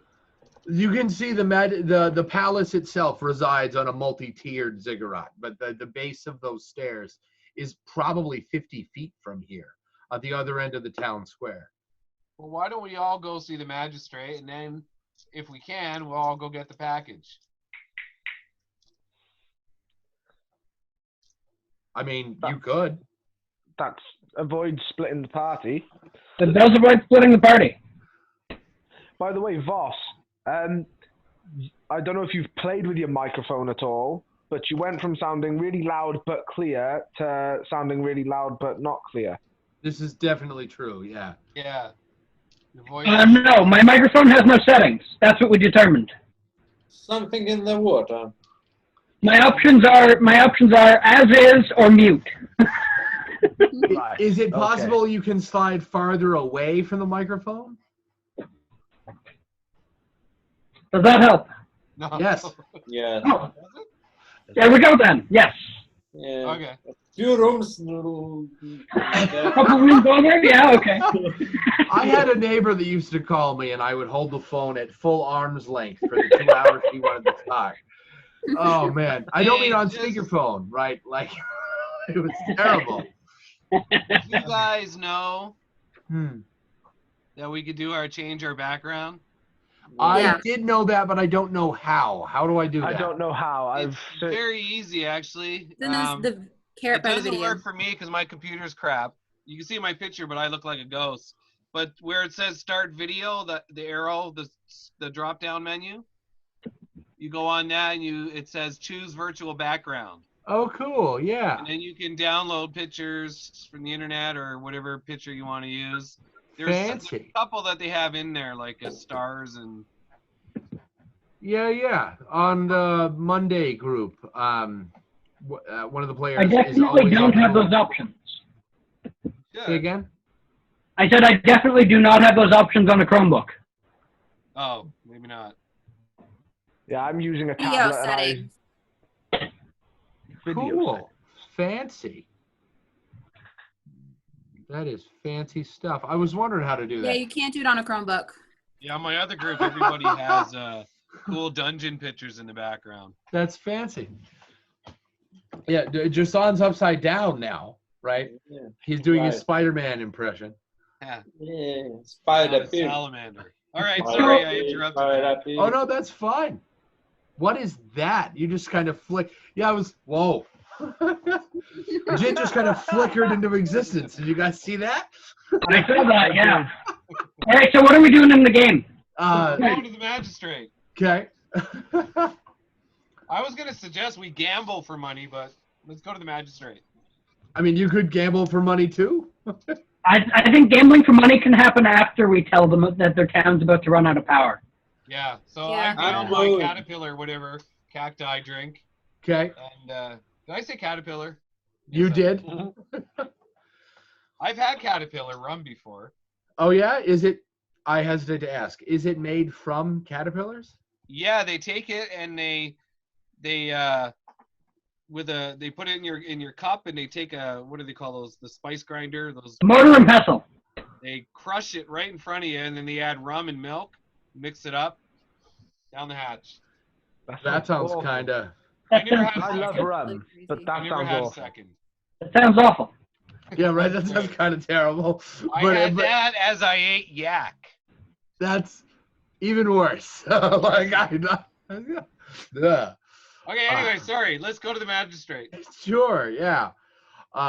So as you approach the base of the ziggurat, these two imposing-looking men, not because they're tall, but because they're very wide, stop you and point at you with spears, and one of them kind of grumbles from underneath his mask, "You state your business." The magistrate is not seeing anyone. We're here to see the magistrate. His eyebrow raises, right, and the Rock's eyebrow, right, which I cannot do, right. Like this? Yes, like that. And he goes, "The magistrate is not taking audiences at this time." The magistrate will want to see us. I'm going to try negotiating. I have proficiency in it. Yeah, And sure, I'm go for it. basically going to say that. He's going to want to see us. Okay. Oh, my goodness. Maybe you need new dice. Can I roll to assist Oh, in I some got way? Is that a a thing in this game? 13 with my modifier. No, wait. You got a 13 with your modifier? I'll throw an 11. Yeah, that you pass. No, I got an 11 with my modifier. But Well, that's that's also 11. more than 11. Right, you still pass. Right. All right. And so he raises an eyebrow, which again I cannot do, right? And the other one kind of goes, "This one looks like he means it." And he points at Voss and goes, "And he has whatever that is." And he goes, all right, fine, come with us. And they put their hands on you and like march you up to the top of the ziggurat. Cool. And just Well, all of us. No, Jit. That was him passing at a diplomacy check. They manhandle him and drag him up to the top of the. I mean, you walk, right? They don't like tear you up the steps, Yeah. but they don't really give you any say. And they kind of haul you up there, and they spill these big, giant 2 red doors open, and they just kind of toss you you kind of force you like a prisoner into the. With the rest of us immediately trying to follow him, do they stop us? They do not. Okay. And what you're looking at is a humongous. You can't even see the back of it. Humongous cat. It looks like it's made out of rock, like somebody took a cave and put it in the middle of the desert inside of a palace. It's well lit. There are various sconces and gold draperies on top of columns that raise up probably 2 stories. And at the far end of this is a ziggurat that looks just like the one outside, except it's a lot smaller. And on top of it is a gold throne with a tiny, tiny little man in it who looks down at you. He looks almost childish in a chair that large and looks down at you and goes, "What? Could you look, didn't the guards tell you I'm not seeing anybody? If you're here, they must think it's important. What do you need?" I'll try my negotiating again. I'm not sure our role is really needed here because we don't really want anything. We just want to let them know that their furnace is about to burn out. He doesn't have to roll, but I mean, if he wants to, run we're not out going of to stop fuel. him. I'll roll anyway. Why Alright. not? I got the dice. Yeah, I shouldn't have rolled. What'd you get? I knew you shouldn't have. I'll give you one guess. Not one. I got a 1. And I used a different dice this time. This is So terrible. in an attempt to communicate with him, you make some sort of Freudian slip about his mother, right? Did I throw up on the floor or something? Right, that's what I was thinking. Just kind of stumble forward and look incredibly ungraceful. And he has 2 men reach out that you didn't see from behind pillars, grab you by the neck, and carry you up to him. And now you're uncomfortably close to this. He's really young now that you're this close. He's probably, I don't know, 14. And he goes, Right. "What do you want?"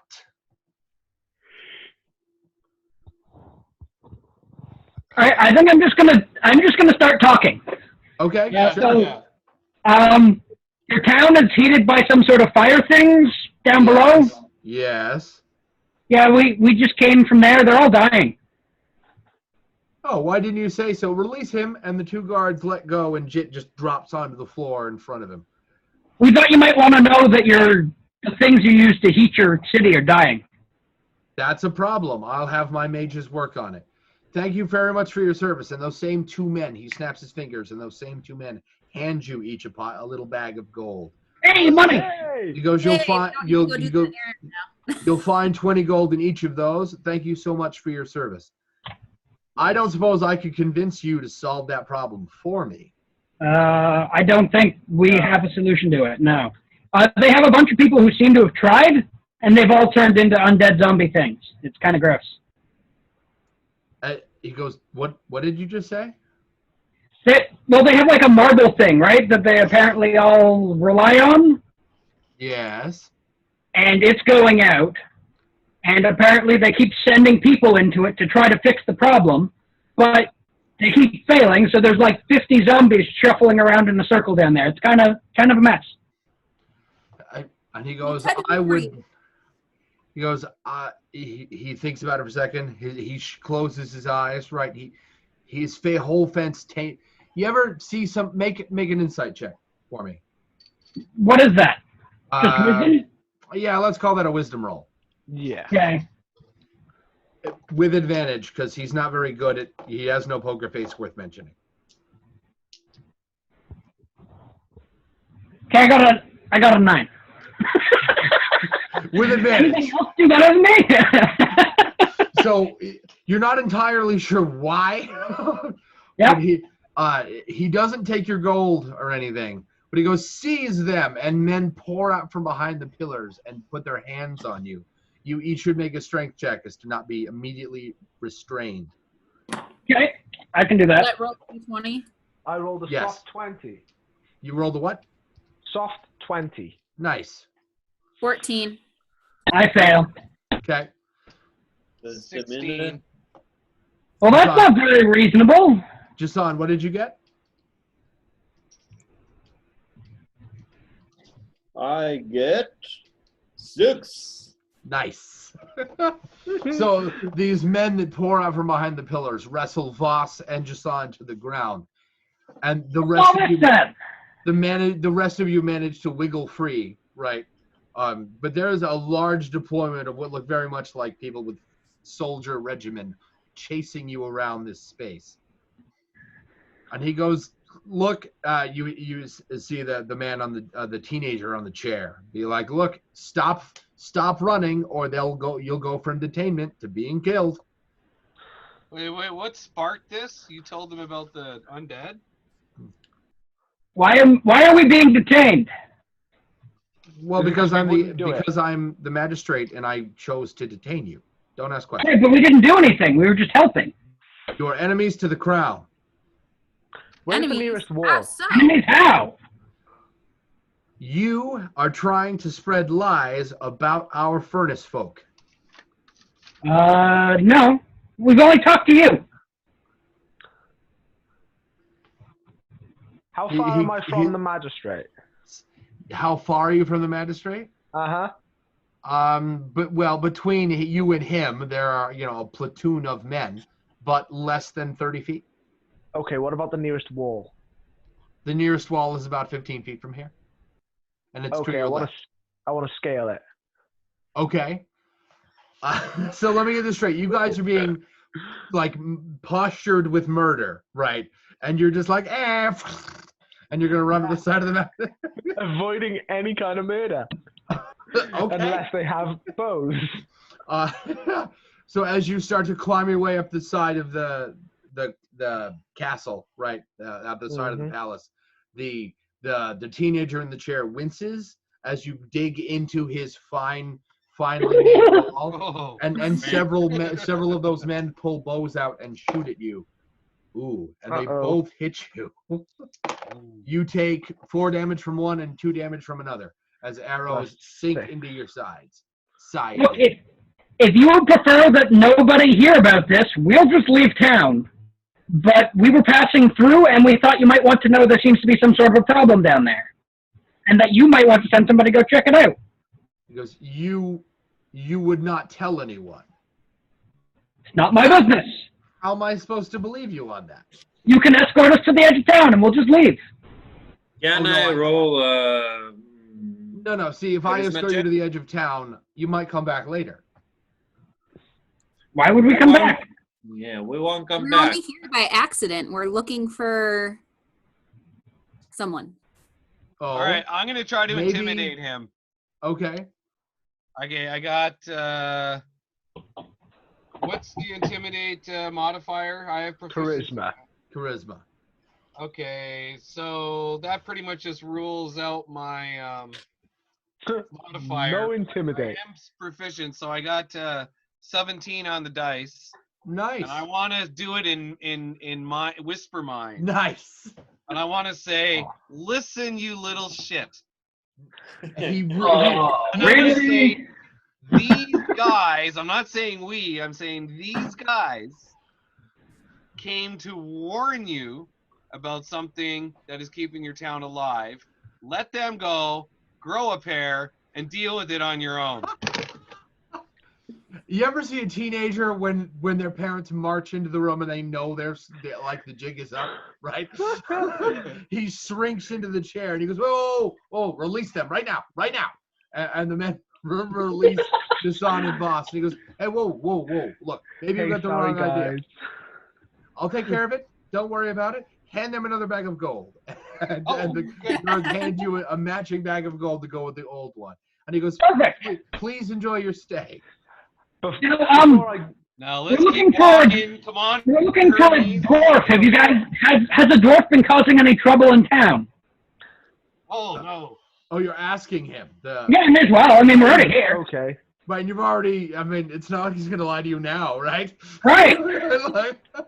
And he goes, "We did have dwarves of the little stumpy ones, right?" Yeah. We ran into one who had like glowing eyes. He had glowing eyes, right? Big green. Yeah. Yes. Yes. He came through here not that long ago. I believe he's still here. He killed a bunch of people in our town, and we came here looking for him.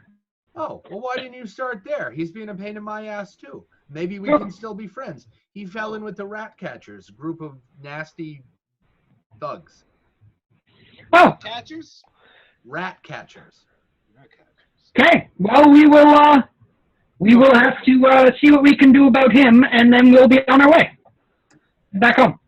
Excellent. And I will have my mages work on the flame people problem. Before we go anywhere, Hermes wants to stomp up to the magistrate and point at the arrow and go, heal. Fix it. I mean, that's reasonable. Mages, heal.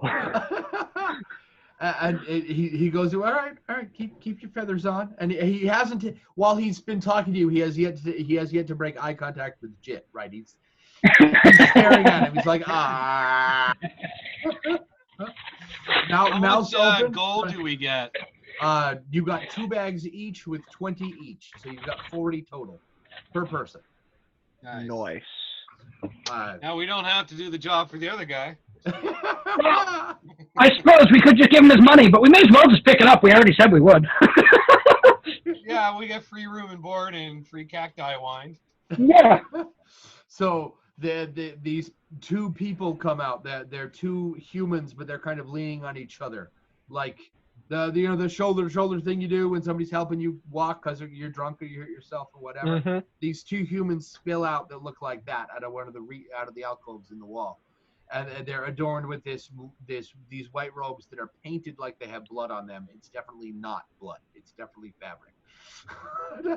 and they come out and they shake their hands like jazz hands, sporadic. This green dust flies out of them and flies into the wound, and you heal 4 points of damage. Okay. And then one of the arrow holes another taken 1 care point of. of damage. Okay. And Cool, me. And you. And me. The teenager in the chair motions for them to do that, like, hey, like frantically, like, hey, what are you waiting for? Help them.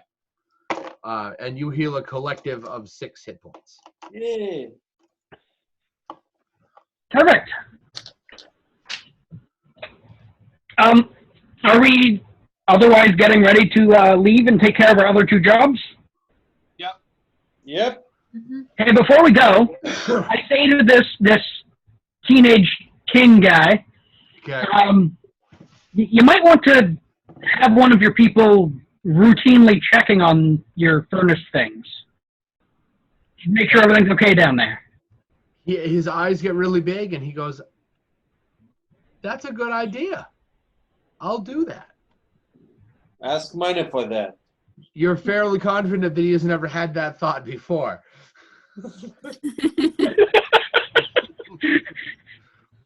Just like once a week, send somebody down there and make sure everything's okay. You mean like upkeep? Yes. Huh. It's a good idea. All right, we're on the way. On the way out, Hermes stabs the doorway with his claws. And like, he's really unhappy with this guy. The king to be, as it were, right? The boy king lurches up out of the chair and then remembers that Jit scared the crap out of him and recedes back into it. They're like, he's not pleased, clearly, but he's more afraid of Jit than he cares to get mad at you, right? Hey. All right. All right, I guess we're So out of let's here. go take the parcel. Yes, we got a delivery to sort. Got a delivery to sort out. Last mile delivery. So from here, you can see the building. He must have been talking about the blue tarp. It is really big. It covers 3 stories of a building. You'll have to go through what looks like a city block to get there. Wait, did he give us his name? How do we know? Did who give Give you us his a name. I didn't know. The barkeeper, Delivery yeah, he for- gave us a name. Delivery for barkeep at the, whatever the What bar was was his called. name? I don't recall. Hold on, I've got What it was the written name down. of the bar? That was the. Hold on, I have that written down too. The Crooked. I don't remember. I'm sorry. It has an A in it. Yeah. I don't remember. It doesn't matter. Let's call it the Crooked Asp. Okay. Like the snake. Crooked asp. All right. So we look for the big tarp. Do we find it? You can't miss it. Right. It's attached to a building that you can see from here. It's the 3-story building. The tarp covers almost one entire side of it. Perfect. It's like a landmark. You can see it over most of the other buildings. Okay. So I imagine you're all going towards the building. Yes. Yep. Okay. Yep. As you walk down the ziggurat and mingle with the people, you see various people arguing with one another. You see people on the street rolling wheels and rolling dice. And there's varying degrees of play and labor going on. There's some guys making bricks out of mud, right, baking them on those big sheets you do. And you see aside from the just general populace, the only thing that comes up of note as you walk through the crowd of people to get to the building, you see 2 teenagers who aren't dressed like everybody else. They're dressed in very dull, boring, like beige fabrics, arguing with one another. And you watch one reach in, they're tussling, right? They're grappling with one another, and one reaches into the pockets of the other one and comes out with something. And so party A clearly does not know that party B stole from him. And party A darts down an alleyway. What does party B do? Party B kind of goes, yeah, get lost, and dusts himself off. He's pretty sure he's the victor of whatever that was. Check your pockets. How close was Party A when he ran by us? He was probably within, if you take a couple of steps and grabbed him, you could have. He was probably 5 feet from you, maybe a little less. I'll grab him. Okay. I was going to trip him up. I mean, both can happen, right? You can trip him into the owlbears. And then grab him. No, I wanted him to land on his face. Yeah, I know. And then Jason picks him up off the floor, right? I mean, that's gonna look really bad, right? Owlbear puts his leg out. Guy falls over. Jason grabs him. Surely it should be the other way around, but okay. While boss says, "Check your pockets" to the other guy, that's gotta be real damning.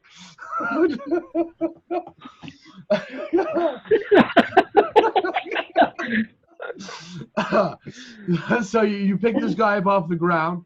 He visibly wets himself. The idea of you've done that to him, and the first guy checks his pockets and realizes that he's been stolen from. He's not perturbed by you guys at all. Marches over to the other guy, shoves his hand in his pockets, comes back out with what looks like a small scroll, and just slaps him one.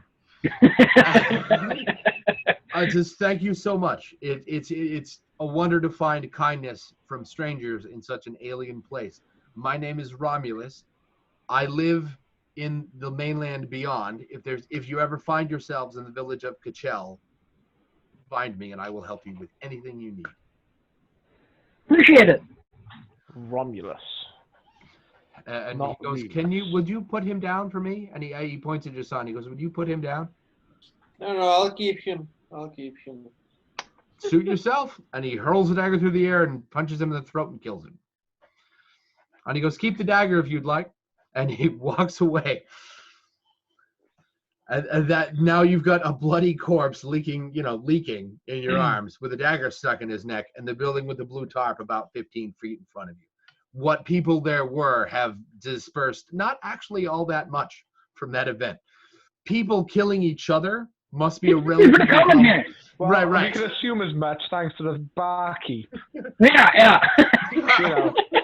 His customers get up in a little bit of an argument, and he launches a dagger at him. What was that, Jason? Like taking a breakfast, like taking a drink. Yeah, right. Not a big deal. Right. Good thing the priest isn't here right now. I release the corpse. Okay. Do you take the dagger? Yeah, sure. All right. You pull it's beautiful. It's got this beautiful bone handle that's carved in with a scene of a ship on rocky waters. It doesn't look any, more damaging than a regular dagger. The blade doesn't look particularly special, but the handle. But it's clearly expensive. It's clearly expensive. and here you are about 15 feet in front of the building with the blue tarp, which goes down over where there should be a door. It covers the entire. Before we head over there, I'm gonna roll the corpse over and check his pockets. Of course you are. Wet pockets. So as you shuffle around in there, you come up with a couple of things. You come up with a little coin purse that holds 35 gold. What you divide evenly? what you're pretty sure is a loincloth that's been soiled that was tucked. Yeah, I don't want that. And a small what you're pretty sure is an emerald, a small green gem that's translucent and cut well. It's Okay. perfectly symmetrical. I put it in the coin purse. And it's a vial, but it looks like it's got blue smoke moving around in it. Put that in the coin purse too. Okay, it's got a cork stopper on top. Nice.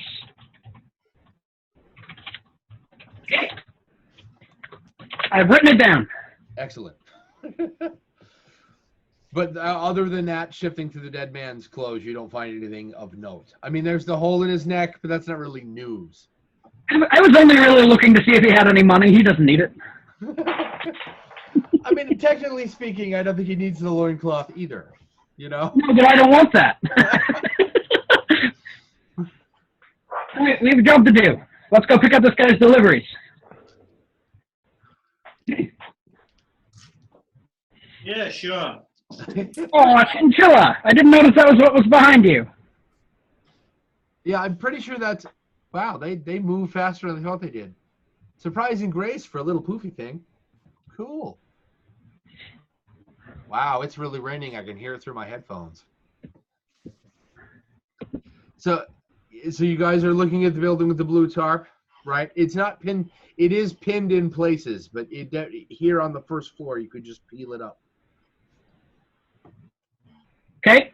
The building itself is large and square, like a brownstone. So Who are we picking up the shipment we from? have to find? He didn't say who you're going to pick it up from. Oh. He didn't even say what it was, just that he needed it. Right. Do we see anybody here? You don't see anybody, but you hear people inside the building. Okay. Let's go inside. Yeah, let's go inside. Okay. Mm-hmm. As you pull do you pull the top aside, or do you look for an access point somewhere else? Pull. Okay. You pull the top aside, the and you just kind of tuck your way in like a big cloth door, right? Are there people inside the tarp? And well, beyond the tarp, you're looking at the reason. Now you know why the tarp is up. There's practically no wall here. There's just enough brickwork on the corners. It's kind of like when people break their car windows and they put up like plastic. Right. It's kind of like that. And there's a lot of people in here. You count at least 35 people are all arguing with one another. There are several large tables that are round. They're sitting at them. They're arguing. They all are armed to the teeth with weapons, some of which look recently used because they're still dripping with blood. You hear something about the rat catchers and something about that damned innkeep. And they're so intent on arguing with each other and trying to make their points, they don't see you right away. Like, like that. Everyone covers their mouth and walks away. Right. COVID, right? The people immediately stand up straight, all of them. And none of them move towards you. And they all freeze motionless. And one comes out from the rest of them. That if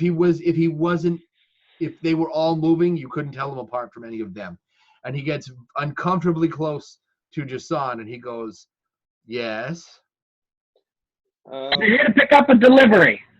Yeah. Can you be a tiny bit more specific? We're a shipping company. For the bartender. Oh, hold on. The crooked ass. Yes. Yeah. He says sarcastically, "There's only one tavern in the place," right? And he wanders over and he picks up a small black box and he goes, "Here you go." And they were talking about rat catchers. Yeah, what can you tell us about the rat catchers? What's going on? Says, I look, none of your business, courier. And he tries to hand you the box, and he goes, I don't know you. I don't talk about my business with strangers. Nothing personal. Yeah, but I want to sign in for the rat catchers. Say that again. Too. Say that again. I want to sign in for the rat catchers. You want to sign up? Yeah. He goes, well, I mean, tell you what, the rat catchers are a relatively exclusive club. You go get a thing for us, and we'll talk about it. Another delivery. Well, I mean, not so much. You're gonna do so you're gonna go deliver this box to the innkeeper, kill him, and make it look like an accident. We'll know.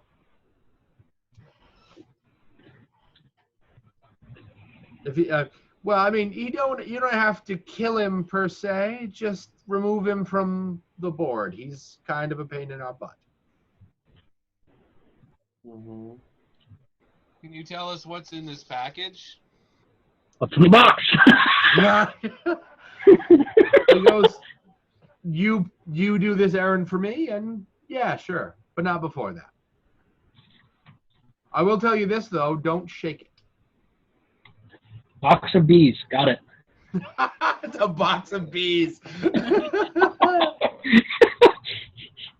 Explosive. All right, we'll consider your Okay. offer. Well. All right. Timmy just says okay, grabs the box and waltzes out of the place. Beer. More beer. Sticks his UPS cap on and like wanders out.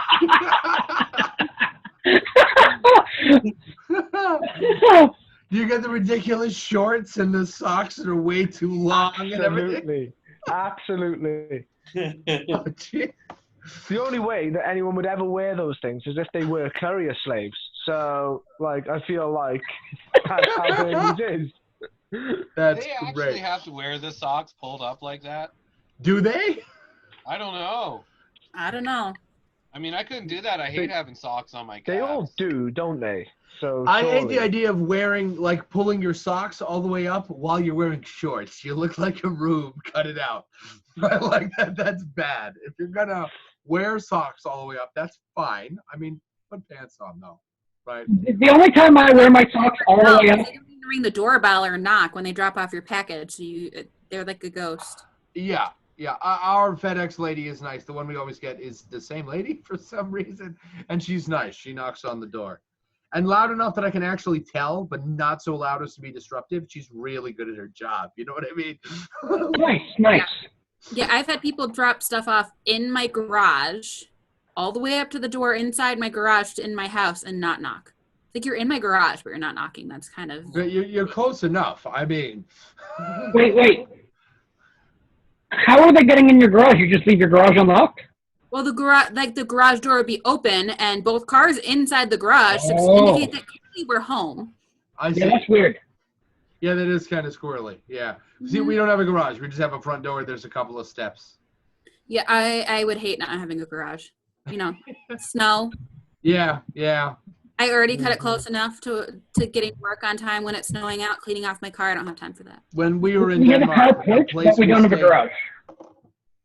When we were in Denmark, the place we stayed at had a heated driveway, which is Oh, nice. I've heard of those. awesome. Yeah, My those plugger's are across the getting street. more and I don't more need that popular expensive. out here. Yeah, that was really cool. The bathroom was the same way, the floor, so you didn't get cold feet getting out of the shower, which is the coolest thing ever. Right? That was I would wicked invest cool. in that. Yeah, Need it right? for the whole house. Which they apparently achieved by having little tiny pipes in the floor that always had water at a specific temperature all the time. Mm-hmm. I like that. Yeah, it was really cool. Or electric. That's supposed to be much. That's supposed to be much cheaper than heating with a furnace. One would assume, yeah, because you can keep the residual temperature in the house. Yeah. That's how they do it in South Korea. Oh yeah, that's Yeah, cool. my cousin in Ontario also has a farmhouse. His kitchen and his bathroom are heated like that. Nice. Yeah, maybe it's because we live in America, right? But I'd never heard of that before, and it was really Well, I'm cool. sure a lot of rich people It's have. common in my country. Yeah. Just Really? watch That's- TV and you learn all about it. Yeah. Water, electricity, or gas. Nice. Retired. I have both. So you I guys got have a oil little and black box, fireplace. Yep. a delivery to make, and then let's call it an optional objective you might choose to achieve, or not. All right, guys, let's go do our job, and we'll consider whether we're gonna take this guy out or not. Yeah, we Talk shall. about it on the way over. We shall So ask why- Martin about the rat catcher. On the way back, I'm gonna ask. So why does everybody hate this dwarf guy so much? Because I feel like I haven't really seen him do much. I just know you guys are after him. I think Yeah, same here. Why are we after the dwarf? He made because peace. he That's what's wrong with him. What's wrong with peace? That son of a bitch! No, like, he brainwashed all the citizens. Well, no, he provided the barkeep in the town we came from Yeah, Lars. with the means to brainwash the entire city into peacefulness. Sort of, more than With this- brainwashed. It ultimately, yeah, and he had to kill kill them. people to do it, didn't he? Yeah. but he could also kill the villagers. Didn't that guy 'Cause we sat the with, seed- that Jin, tell us The seed all wouldn't about grow. the effects of that plant? Yes, but for strictly for clarity regarding the dwarf, only the barkeep from the first town was the one killing anybody. Yeah. To be fair, Yeah. all the dwarf did was supply a plant. I reckon. Right. Yeah, this dwarf is going to be like Thanos. He's going to be like one of these enemies who's like actually got a decent objective. I reckon. Hence why he kept that ring in a safe and doesn't Wait, wear whoa, it. slow down. I haven't seen the movies that contain Thanos, Right. but I what on haven't seen earth Endgame. is that they spin his objective into that he's So- agreeable? So his objective is to wipe out half the population of the entire galaxy. Half. Exactly half. And it's Yeah, random. but why? Because resources are like drying up everywhere. Oh, okay. So he's an eco-terrorist. All right, that's Yeah. So No, he you could can- have done you it know. like they do in one of those Dan Brown books where they have some sort of virus that automatically, without making anyone sick, makes half the population infertile. Yeah, that would have much worked more too. effective. Yeah, see, the That Thanos I grew yeah. up with wanted to wipe out half of all that lives, so that Don't press Lady would Death. have a date with him. Right. That's selfish Oh, as yeah. hell. I was like, Yeah. oh, what? Like, That was when Deadpool got his date instead of him, wasn't it? yes. Yeah. Right, and then Thanos cursed him with immortality because you can't date death if you can't be dead. Yeah. Right. Yeah, movie Thanos thinks that he's doing the universe a favor I see. by halving the All right. population. All right. So he's like you Rachel sort of like Cool. scratch your Sign me head up. and think, is he wrong? Neither is Ultron, you know. Well, no, he's definitely wrong. Because, no, Thanos. So you guys are having a conversation about the dwarf on the way back? Yes. I feel like I don't want to do that in character. Okay, well, I don't really know much about this guy, and I don't really give a shit about, I also don't really have a reason to pick a fight with Heisenberg. Well, hold on, guys. We never said we were going to hunt the dwarf to kill him. We're going after him to figure out what's happening in the town. But he's gone, isn't it done? He left. Well, We don't know if he's gone. yeah, there's still a mystery. He killed the barkeep that he sold the plant to, and he He had an robbed him of objective. something from that drawer, which we want to find out what that was all about. Yeah, he booby trapped it, didn't he? Yeah, we Yeah. don't It was know if originally- that's related to the city that grew out of the ground that we were in. As I recall, the thing that the guy was going to pay you with was in that drawer, which is supposed to be what, 50 gold? You guys have gone across what is basically the vast majority of the continent over a bag of 50 gold. The split You know, between I'm one and still five trying to bucks. figure out the mystery of the strange sounds and disturbances in the forests Yep. that were surrounding the town and the Mhm. rose bushes Yeah. that attacked us. Yep. So if this all Forgot ties about in, that. I feel pretty good about where I am. But one thing I'm not feeling good about is killing the barkeep. At least just No. yet. For these No. scallywags who seem kind of untrustworthy. Yeah, I'm wondering if that's a there's other reasonable ways to share assumption. They did information look about like the rat catchers. And I kind they did look like wanna, Skulduggery 101. Yeah, they sure did. I kind of want to like look around and sort of whisper to the group, like, you know, while checking my shoulders and everything. Like, we tell man leave, we tell man people try kill. Seems like an option. Sure. yeah, I suppose we could tell the barkeeper that they want him dead. They Maybe More he yolk will is give the us information package. we want since He didn't we're necessarily say telling kill him. rather than killing him. They didn't they'll- necessarily They didn't just say get rid of him. They said they want him out of the picture, but not to kill him per se.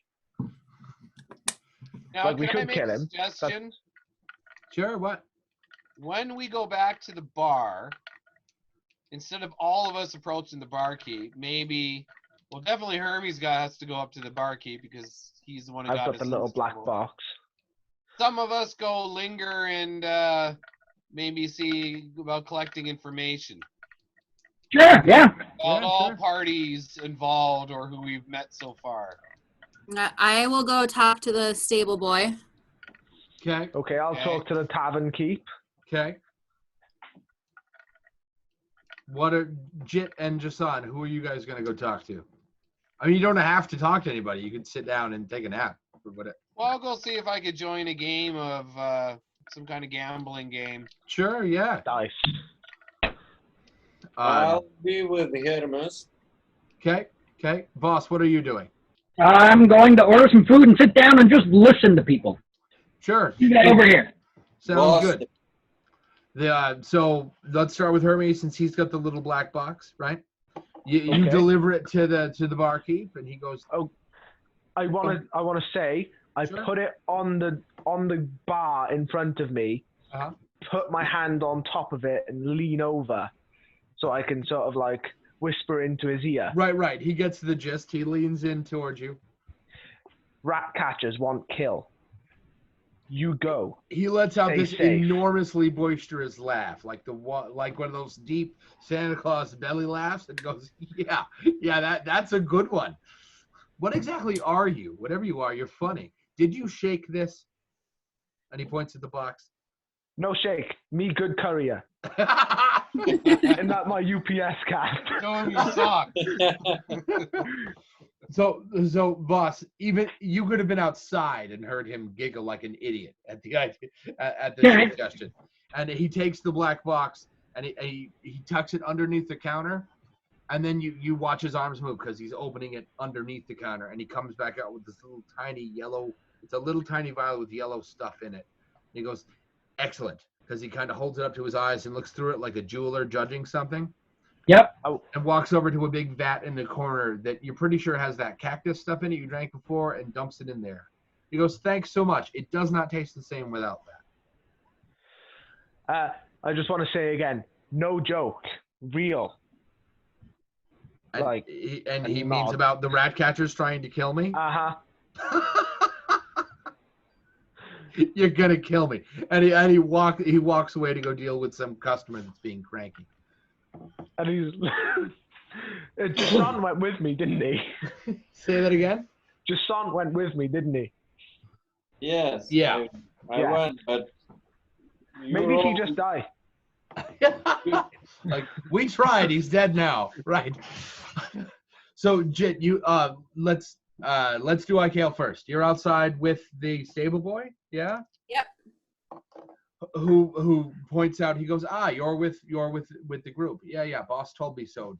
Tabs covered. Yeah, we delivered the package. Our tab is covered.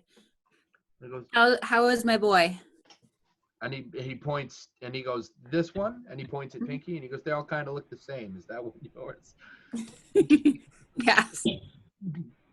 Pinky's caked in this brown, what you're pretty sure is mud.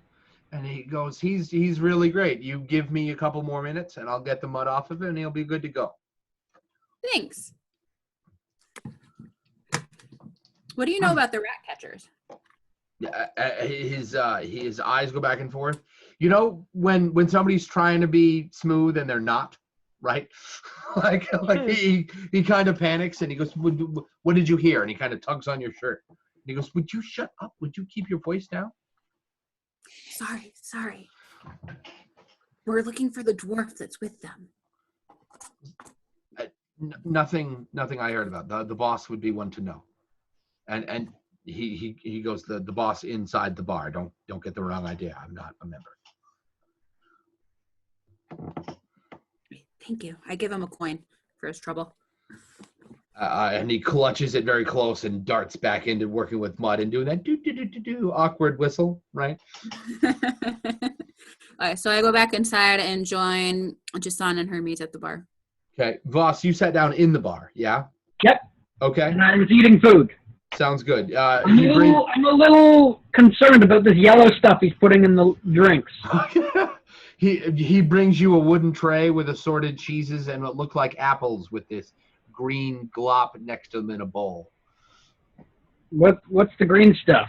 The green stuff, I imagine you asked him that. He says it's a mint paste that we make. And he goes, you put the apple in it and then you put it in your face. Some people eat it with a spoon. I'm not one to judge on how you eat your food. You just asked me what it was. What was the yellow stuff that you added to the drinks? Oh, that's a sweetener. The cactus milk does not taste good without it. It's a huge pain in the ass to come by, and I don't have the what's what I'm looking for. I don't have the capabilities myself, so I paid the guys down the street to make it for me. You should find some beekeepers and just get some honey. I mean, there are the giant bees out in the that can't What be. small bees? Don't stop there. We don't have any flowers in the desert. Sure they do. Cacti have flowers. Yeah, they do. Once Me in being a from a year. northern climate, I've never really seen a cactus. Most Other than cacti in flower a- at some In point. a greenhouse. What about the Canadian Tire? I've seen them for sale in Canadian Tire. My mother has several cacti that live in her house, like in pots. They flower. Yeah. Well, no, I've seen got them. one. I used to have one. Oh, nice. I My parents have drank Christmas cactus. cactus juice before. Nice. She had one that hated my dad. So all men, actually. Like, it would deploy thorns and throw them, which I thought was a myth. I didn't know Hey, cacti could actually do that. Like, expel, like, if he got too close, the thorns would pop out, fly about this far, and stick into his flesh. You know, And if he finishes the game, it'll all stop, right? Like, Jumanji will be over. all men, me, him, my uncles, right? Random people who came to visit who happened to be male. That plant hates men. I don't know what it is. Like, it is the weirdest thing. My mother said that. Weird. My mother has had that plant longer than I've been alive and inherited it from, I think, my grandmother. It's older. It's like 40 years old and has never ever once stabbed a female ever. I don't know. The plant. Go ahead. As I'm eating my mint sauce with apples, I say to the barkeep, so we came to town looking for a dwarf, and we hear he's staying with those rat catcher people at the moment. You see this dwarf at all? Be nice. He twitches for just a second, and he turns around very fast, and he goes, his eyes narrow, and he grabs you by the shirt and he yanks you into the alcove, and he goes, "Would you keep your voice down? What are you looking for him for?" I see him drag Voss around, and I join. Okay. Just because, I'm. You're the best person to explain this with your. Yeah, absolutely.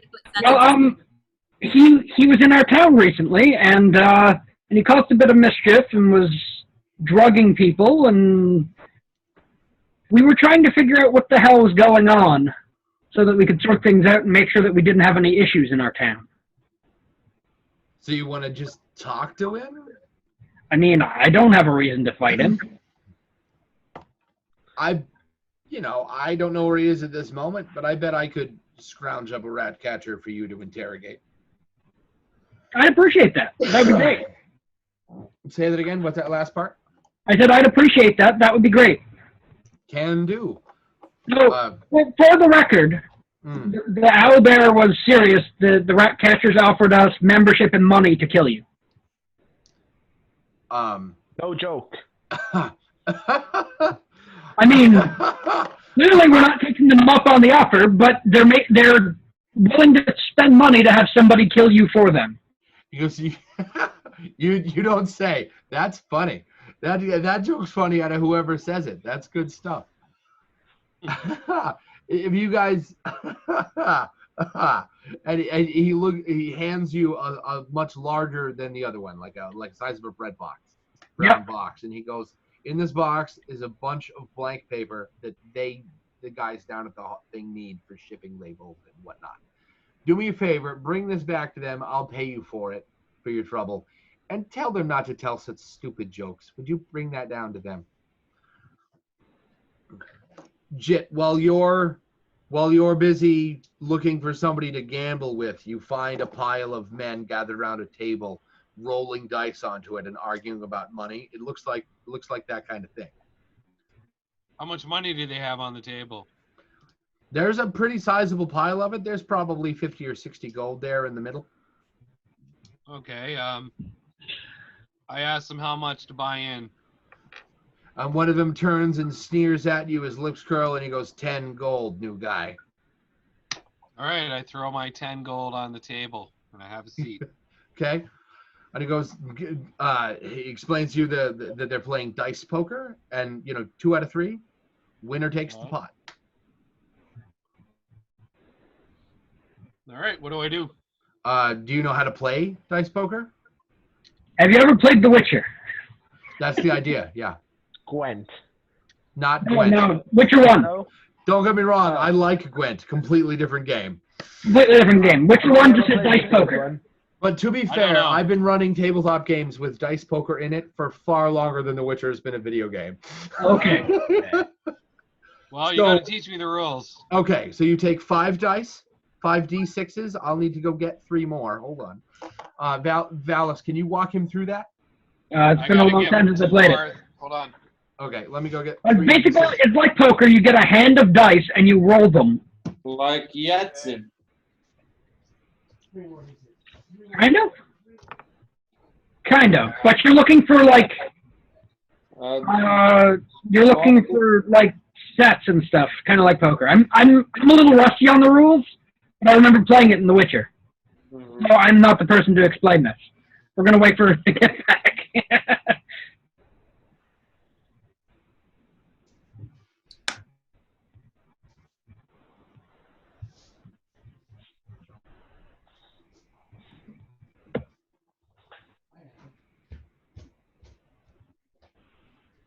I'll be back in a couple minutes, guys.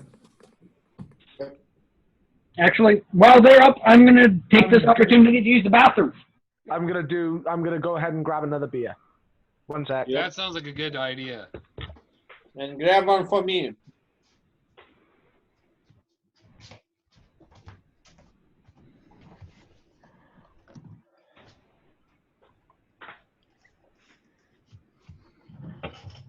Where'd everybody go?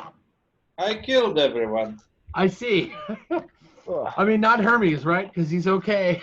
Yeah, he's healing himself. I see. Sorry, what's Hermes doing? I when I came back, there were no butts and chairs except Jason. I asked him what happened. He said, I killed everybody. Oh, I see. Yeah, buy a break. Oh, yeah, good call.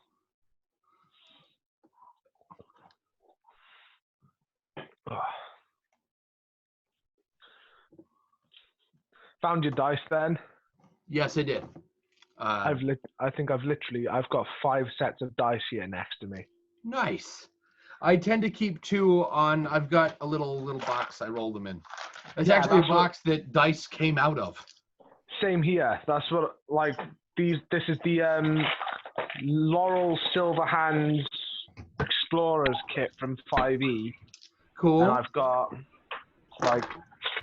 very many dice in there. Without, I can't show you. It's 2 metal sets. I've got a friend of mine sent me metaphor dice in the mail not that long ago, and they live next to my desk. So and they come in a cardboard box. So I took the lid off and used that. Fair play. Dice, how do they work?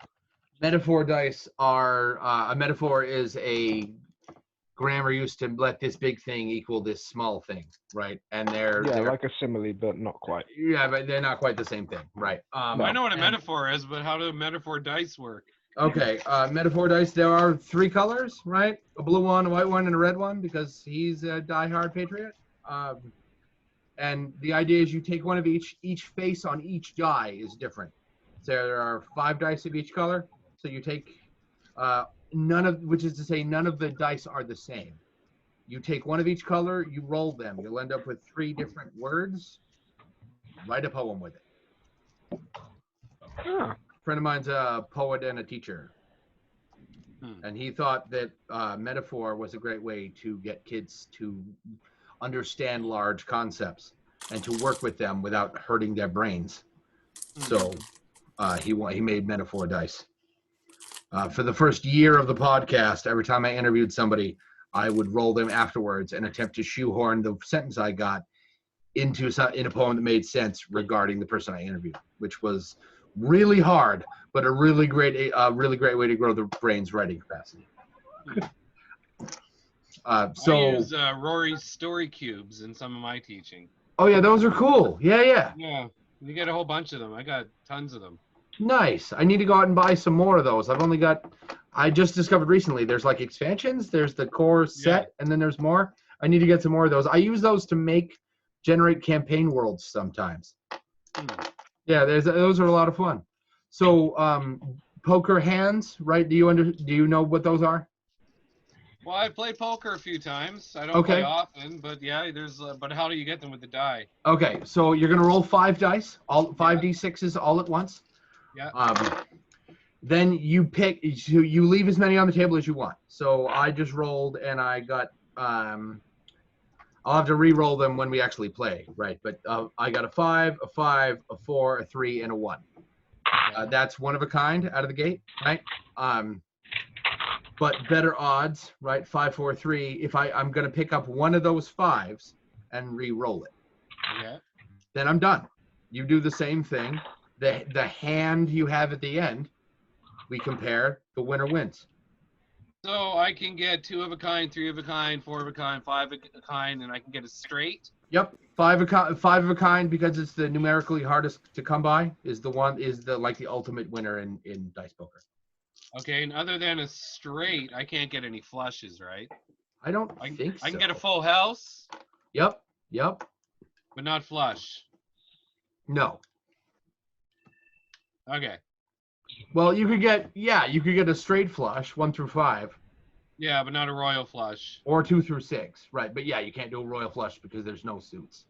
Okay. All right. Let's do it. Okay. I go first, second. I just went and I got 2 1s, 2 3s, and a 5. Since traditionally you can see what the other guy rolled. Okay. And I'm how many times you get to re-roll? Just once. You pick up the dice you want to re-roll, and then you call it good. All right. Are you re-rolling, or are you sticking with what you have? Yeah, I'm going to re-roll that 5. I now have 3 1s and 2 3s, which I think is a full house. Yep. Ooh. I have 2 5s, 2 1s, and a 2. Nice. Which is 2 pair, which I'm pretty sure loses to full house. Yeah, I'm just thinking what to re-roll. I'll just try to re-roll the 2 1s and the 2. Sure. See if I can get some more. Nope. Not so much, huh? I just got a pair of 5s. So the guy claws over your 10 gold, right? And goes, better luck next time, new guy. All right. While I'm gambling with them, I'm also surveying the room. Do I see somebody who's alone? Other than the barkeep, you don't see anybody physically separated from anyone else to a noticeable degree, no. Okay. Do I see anyone interesting looking? Can you be a little bit more specific? Someone who looks knowledgeable. Okay. Someone who looks uncomfortable. Okay. You do see a couple of guys in the corner. They're talking to each other, but they look awkward. They keep scanning the place with their eyes. Whenever somebody gets closer to them, they kind of shirk further into the chair. And the barkeep seems to be awfully graceful for a guy who traditionally barkeeps relegate tasks to other people. Right. He looks awfully graceful for a guy that big. Okay. And you remember for a second that he effortlessly threw a dagger 15 feet into a guy's neck. Right. So He I didn't even am look at going him. to whisper mind into one of the two guys sitting there in the corner or whatever. Okay. And I want to whisper mind, I need to meet with the rat catchers. One of them kind of like the one he freaks. He stands straight up and he goes, "What was that?" Right? And he kind of panics. He goes, "Hey, guy," and he elbows his friend, and they scan the room together, and they see you staring at them, right? And they kind of march over and they go, "What was that? That was cool. What? What? They're basically incoherent, and they go, "We don't know nothing about no rat catchers. Don't turn us into a fern or anything." Do the other guys I'm playing with hear that? Oh yeah. And they kind of look at you and look at those guys and go, "Hey, go away. We're playing a game." Go away, we're playing a game. All right, so I look at them and I say, "Go sit down. I'll be over there shortly." And they kind of scramble away from you like awkward, like newborn cats. They just kind of scramble back over to the corner. And then when they do that, I say to them again, and I want to hear about the rat catchers when I get there. One of them with the interjection from your brain stumbles a little bit and goes from looking awkward to looking clumsy. But they make it back to the bench they were sitting on, and they go back to talking, but it's much quieter than it was before, and they keep fidgeting. All right, I throw another 10 gold down. Okay. And let's do this quickly. Sure. I just dropped one of my dice on the floor. Hold on. I'll go ahead and roll.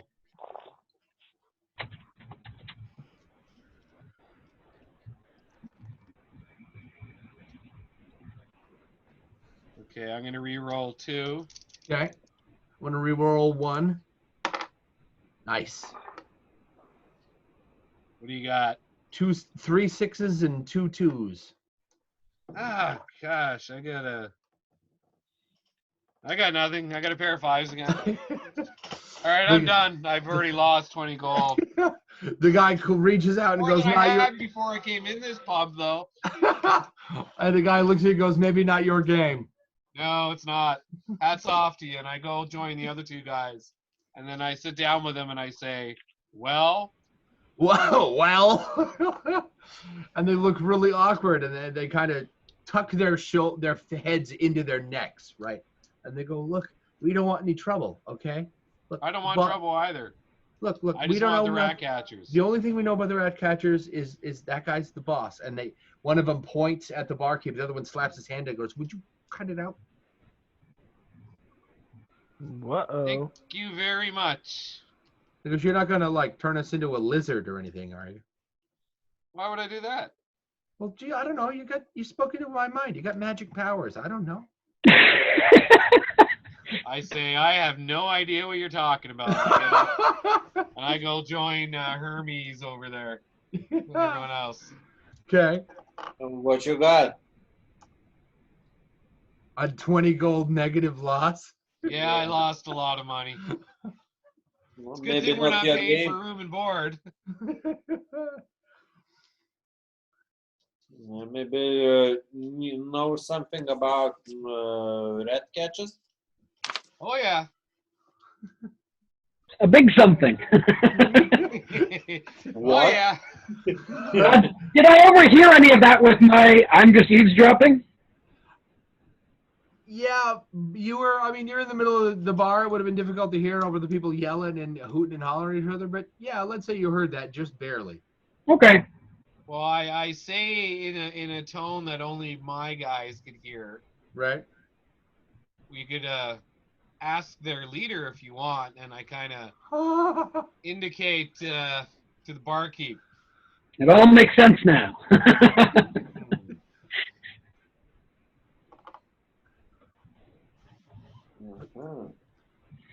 The cat's decided he wants to be a part of things. Apparently. Oh, I saw him. Ah, there he is. Meow. Random. Here we go. He doesn't care. I can wiggle all day and he doesn't care. I'm having internet connectivity problems. Just so you know. Uh-oh. I haven't dropped out yet, but your guys' video started stuttering and a message popped up. I see. That's not good. Maybe that's So if I suddenly disappear, that's why. Okay. It's that ferocious Canadian internet. It's probably storming outside or something. Fun. I can't generally hear it because I'm in a basement right now. I see. So you guys have a fairly juicy piece of information. Now what? Yeah.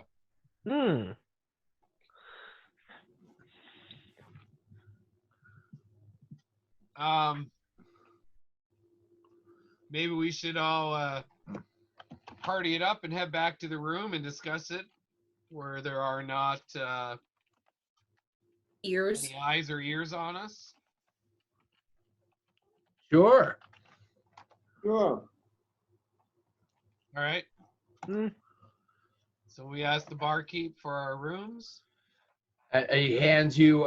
He reaches over. He reaches over with a big metal key that he takes off of a big metal ring with a whole bunch of keys on it, look the same. But he seems to know the difference, right? And he hands you a key and he points at the staircase behind him and he goes, second door on the left upstairs. Right. So when we get there, you guys want to have a powwow about this? Mm-hmm. So I let you guys, the rest of you, in on it. That apparently he's the leader of the rat catchers. Okay. What do you want to do about it? Do we care? I mean, I don't think we care, right? Well, we want to find the dwarf, and the Like, dwarf's part of the rat catcher. Help us find Wolfie Face. Right. He already said he's going to help me do that, so I think right now we just file that in the back of our heads and we have the meeting with the dwarf that he says he might be able to set up for us. Okay. It does explain how he said he's going to get me a rat catcher to interrogate, though. It doesn't explain why those guys were saying, kill him. Yeah. I think they want to take over. Well, maybe since we were being told, we were telling them we wanted to recruit, maybe that's a test, but then surely the leader would have to survive that test. So no, that's still odd. Mutiny on board. Yeah, either attempted mutiny or they just wanted us to get killed. I suppose, yeah, if that guy was so good with a dagger. Right. I mean, he did hit a guy from 15 feet away, spot on. Uh-huh. Look at him. I mean, maybe. Right. Maybe it was a joke. He laughed a lot. Yeah, maybe it was a rubber dagger, and that guy's actually okay on the other side of the window in the flowers. Right. One of those Highly doubt collapsible that. ones. That blood that fell out of his neck was fake. It was goopy food coloring. Right. It was confetti. Yeah, that's right. Like corn syrup mixed with Jello. So do you guys like stay the night through? I mean, I don't see any reason not to. Okay. Yeah, I want to get my magic back. I've got no issues with this innkeeper.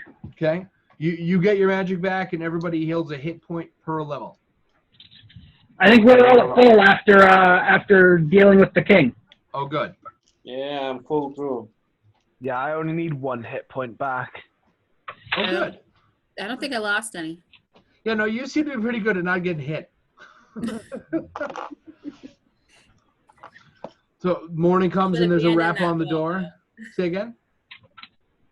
that I should abandon the bow. I'm not as good at it as my. Personally, I think it's great that you're playing the character. That's great. Character first, math second. You guys hear a rap on the door and hey, you guys were looking for somebody to talk to? Oh, full house. God damn it. Psychologist. Sorry. The door pushes open and it's the barkeep from the day before, right? Same guy. And there is a cranky looking human who looks afraid and very unhappy to be tied up to a chair. Oh. Good. And he just kind of kicks the chair with the man tied to it into the room and closes the door. And you hear him whistling, going do do do do do do as he goes back down the stairs. This place. I pulled the gag out of the man's mouth. He kind of coughs up a little bit of spit, right? And he goes, so this is weird. I don't know who you are. What do you want to know? What do I have to say to get out of this alive? Well, we hear you're the man who can answer a few of our questions. I mean, I certainly hope so, if that's what gets me out of this alive. There's a dwarf we're trying to track down in town, who's just come into town recently. Green eyes, can't miss him. Real weird fucker. Big, scraggly, black hair, big green eyes. That's the one. Dwarf. Yeah, he's kind of hard to miss. Yeah. That's it? You just want to know where he is? We just want to know where he is. You're not going to hurt me, kill me? Is that required for us to get you to answer our question? I mean, no. I'd like to live. Well, then, yeah, that's all we need. Huh. Boss could have just told me that. He loves drama. Yeah, Dwarf is in the building with the tarp. He's on the top floor. Perfect. Okay. Then yeah, I would say just don't. Maybe you could get your friends in the building with the tarp to not say anything while we go up to have a little chat with the dwarf. Oh yeah, but I mean, if I was headed off to I feel like you don't want to just talk to him. If you tell them that, they'll part the path for you. They don't like him. But yeah, I can tell them not to say anything. Oh, perfect. And I pull out a dagger. Uh-huh. And his eyes get as big as dinner plates. Right? And I approach him very quickly. Okay. And then I cut his ropes and say, thanks, have a good day. And he flies out of the chair, ducks through the door, slams it shut, and you hear him tear off down the stairs. Let's go down. Let's go down. I wanted to have a little bit of fun with him on his way out the door. We could keep him till we met that dwarf.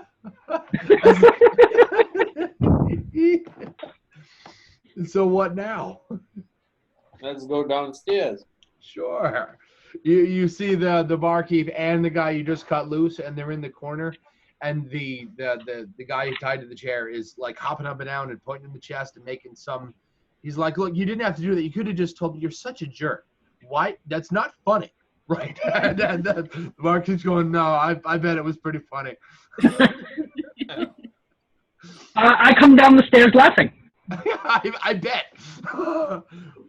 Barkeep gives you guys a little wave, right? And he goes, got what you need, did you? Yep. Oh, good. So, the dwarf, right, if it's my understanding that he has a necklace on, you can't miss it. It's a bright green scarab number.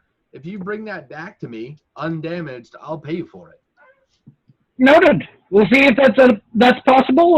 If we do manage to get a hold of it, we'll bring it back. Oh, good. Thanks so much. Don't touch it with your hands. Oh, that's good to know. Thank you. Yes, thank you. All right. So we go down to a building with a tarp. Yep. You guys move the tarp, and the space is empty. Not a single person. Just a rickety-looking staircase in the back beyond the tables. Okay, I'd say to the wizard, if we see anybody, do your wibbly-wobbly in the head talking, And let them know that the boss sent us and not to make any noise. You're wibbly wobbly in the blade. You know, your brain speak. Yeah, you know, that thing you do. I feel like that's a form of like you're invading somebody's privacy when you just pop into their brain like that. Well, you're not reading their thoughts. You're just saying hi. Yeah, I suppose that's fair. If they don't know that. Yeah, right. True. So you're looking at a space. It's a big building. It's wide. It's like a warehouse. There are, and space to match. Big tables, lots of crates and barrels, various tarps thrown over, various odd shapes, and a staircase in the back that goes pretty steeply up. The stairs aren't well made up to the second floor. Okay.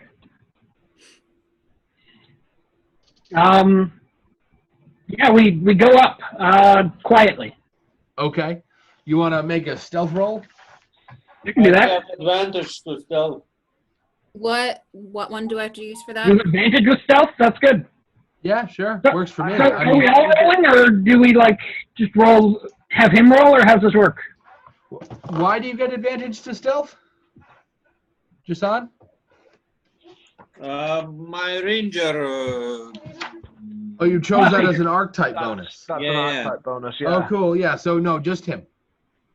Oh, so do I actually. I I Oh, got it too. I'm sorry. Yeah, go for it. I got it Advantage? from Got a the 14. warlock. Ha! I had a nat 20 and an 18. Nice. So the 18 is also a 20. 18 plus dexterity, yeah? Yeah. Do we have 19. to we do our dexterity to that? If you also have proficiency with stealth, you also add your proficiency. Definitely. So got I 11. have proficiency in not stealth, I don't think. okay. Yeah, I don't have proficiency in stealth. So with my dexterity, it's a 12. Okay. So who didn't get an 11? Y'all got Anybody? it? Did everyone do good? Yeah, Jit, I what got did- an 11 right on the nose. Nice. That never happens. Well, I rolled a 7, but I have proficiency plus my dexterity. Cool. Oh, nice. So you all, crouch or stealth, sneak or however you feel you're stealthiest, right? Right. And you make your way up to the top of the staircase, and you see at the top of the stairs a couple of people that are lying on the ground on the next level, fresh blood leaking out of their necks, and what looks like a large creature. It's probably 6.5 feet high, big gray wings coming out of its back, points like little barbs coming out of the edge of the wings, like a gargoyle and a bat came together. And it turns to look at you, and it goes, and a flame jet cuts out of its mouth and gets this close to all of your faces, and I will see you guys next week. Wait, what comes out of its mouth? Fire. Fire. Fire. Goodness. Oh, But, Hermes, I don't like fire. but before Hermes Oh, signs off, I have a no. card to send him. Oh, okay. I sent you a card. Yep. Okay, nice. I'll write that down. And I will see you guys next week. Okay. all right.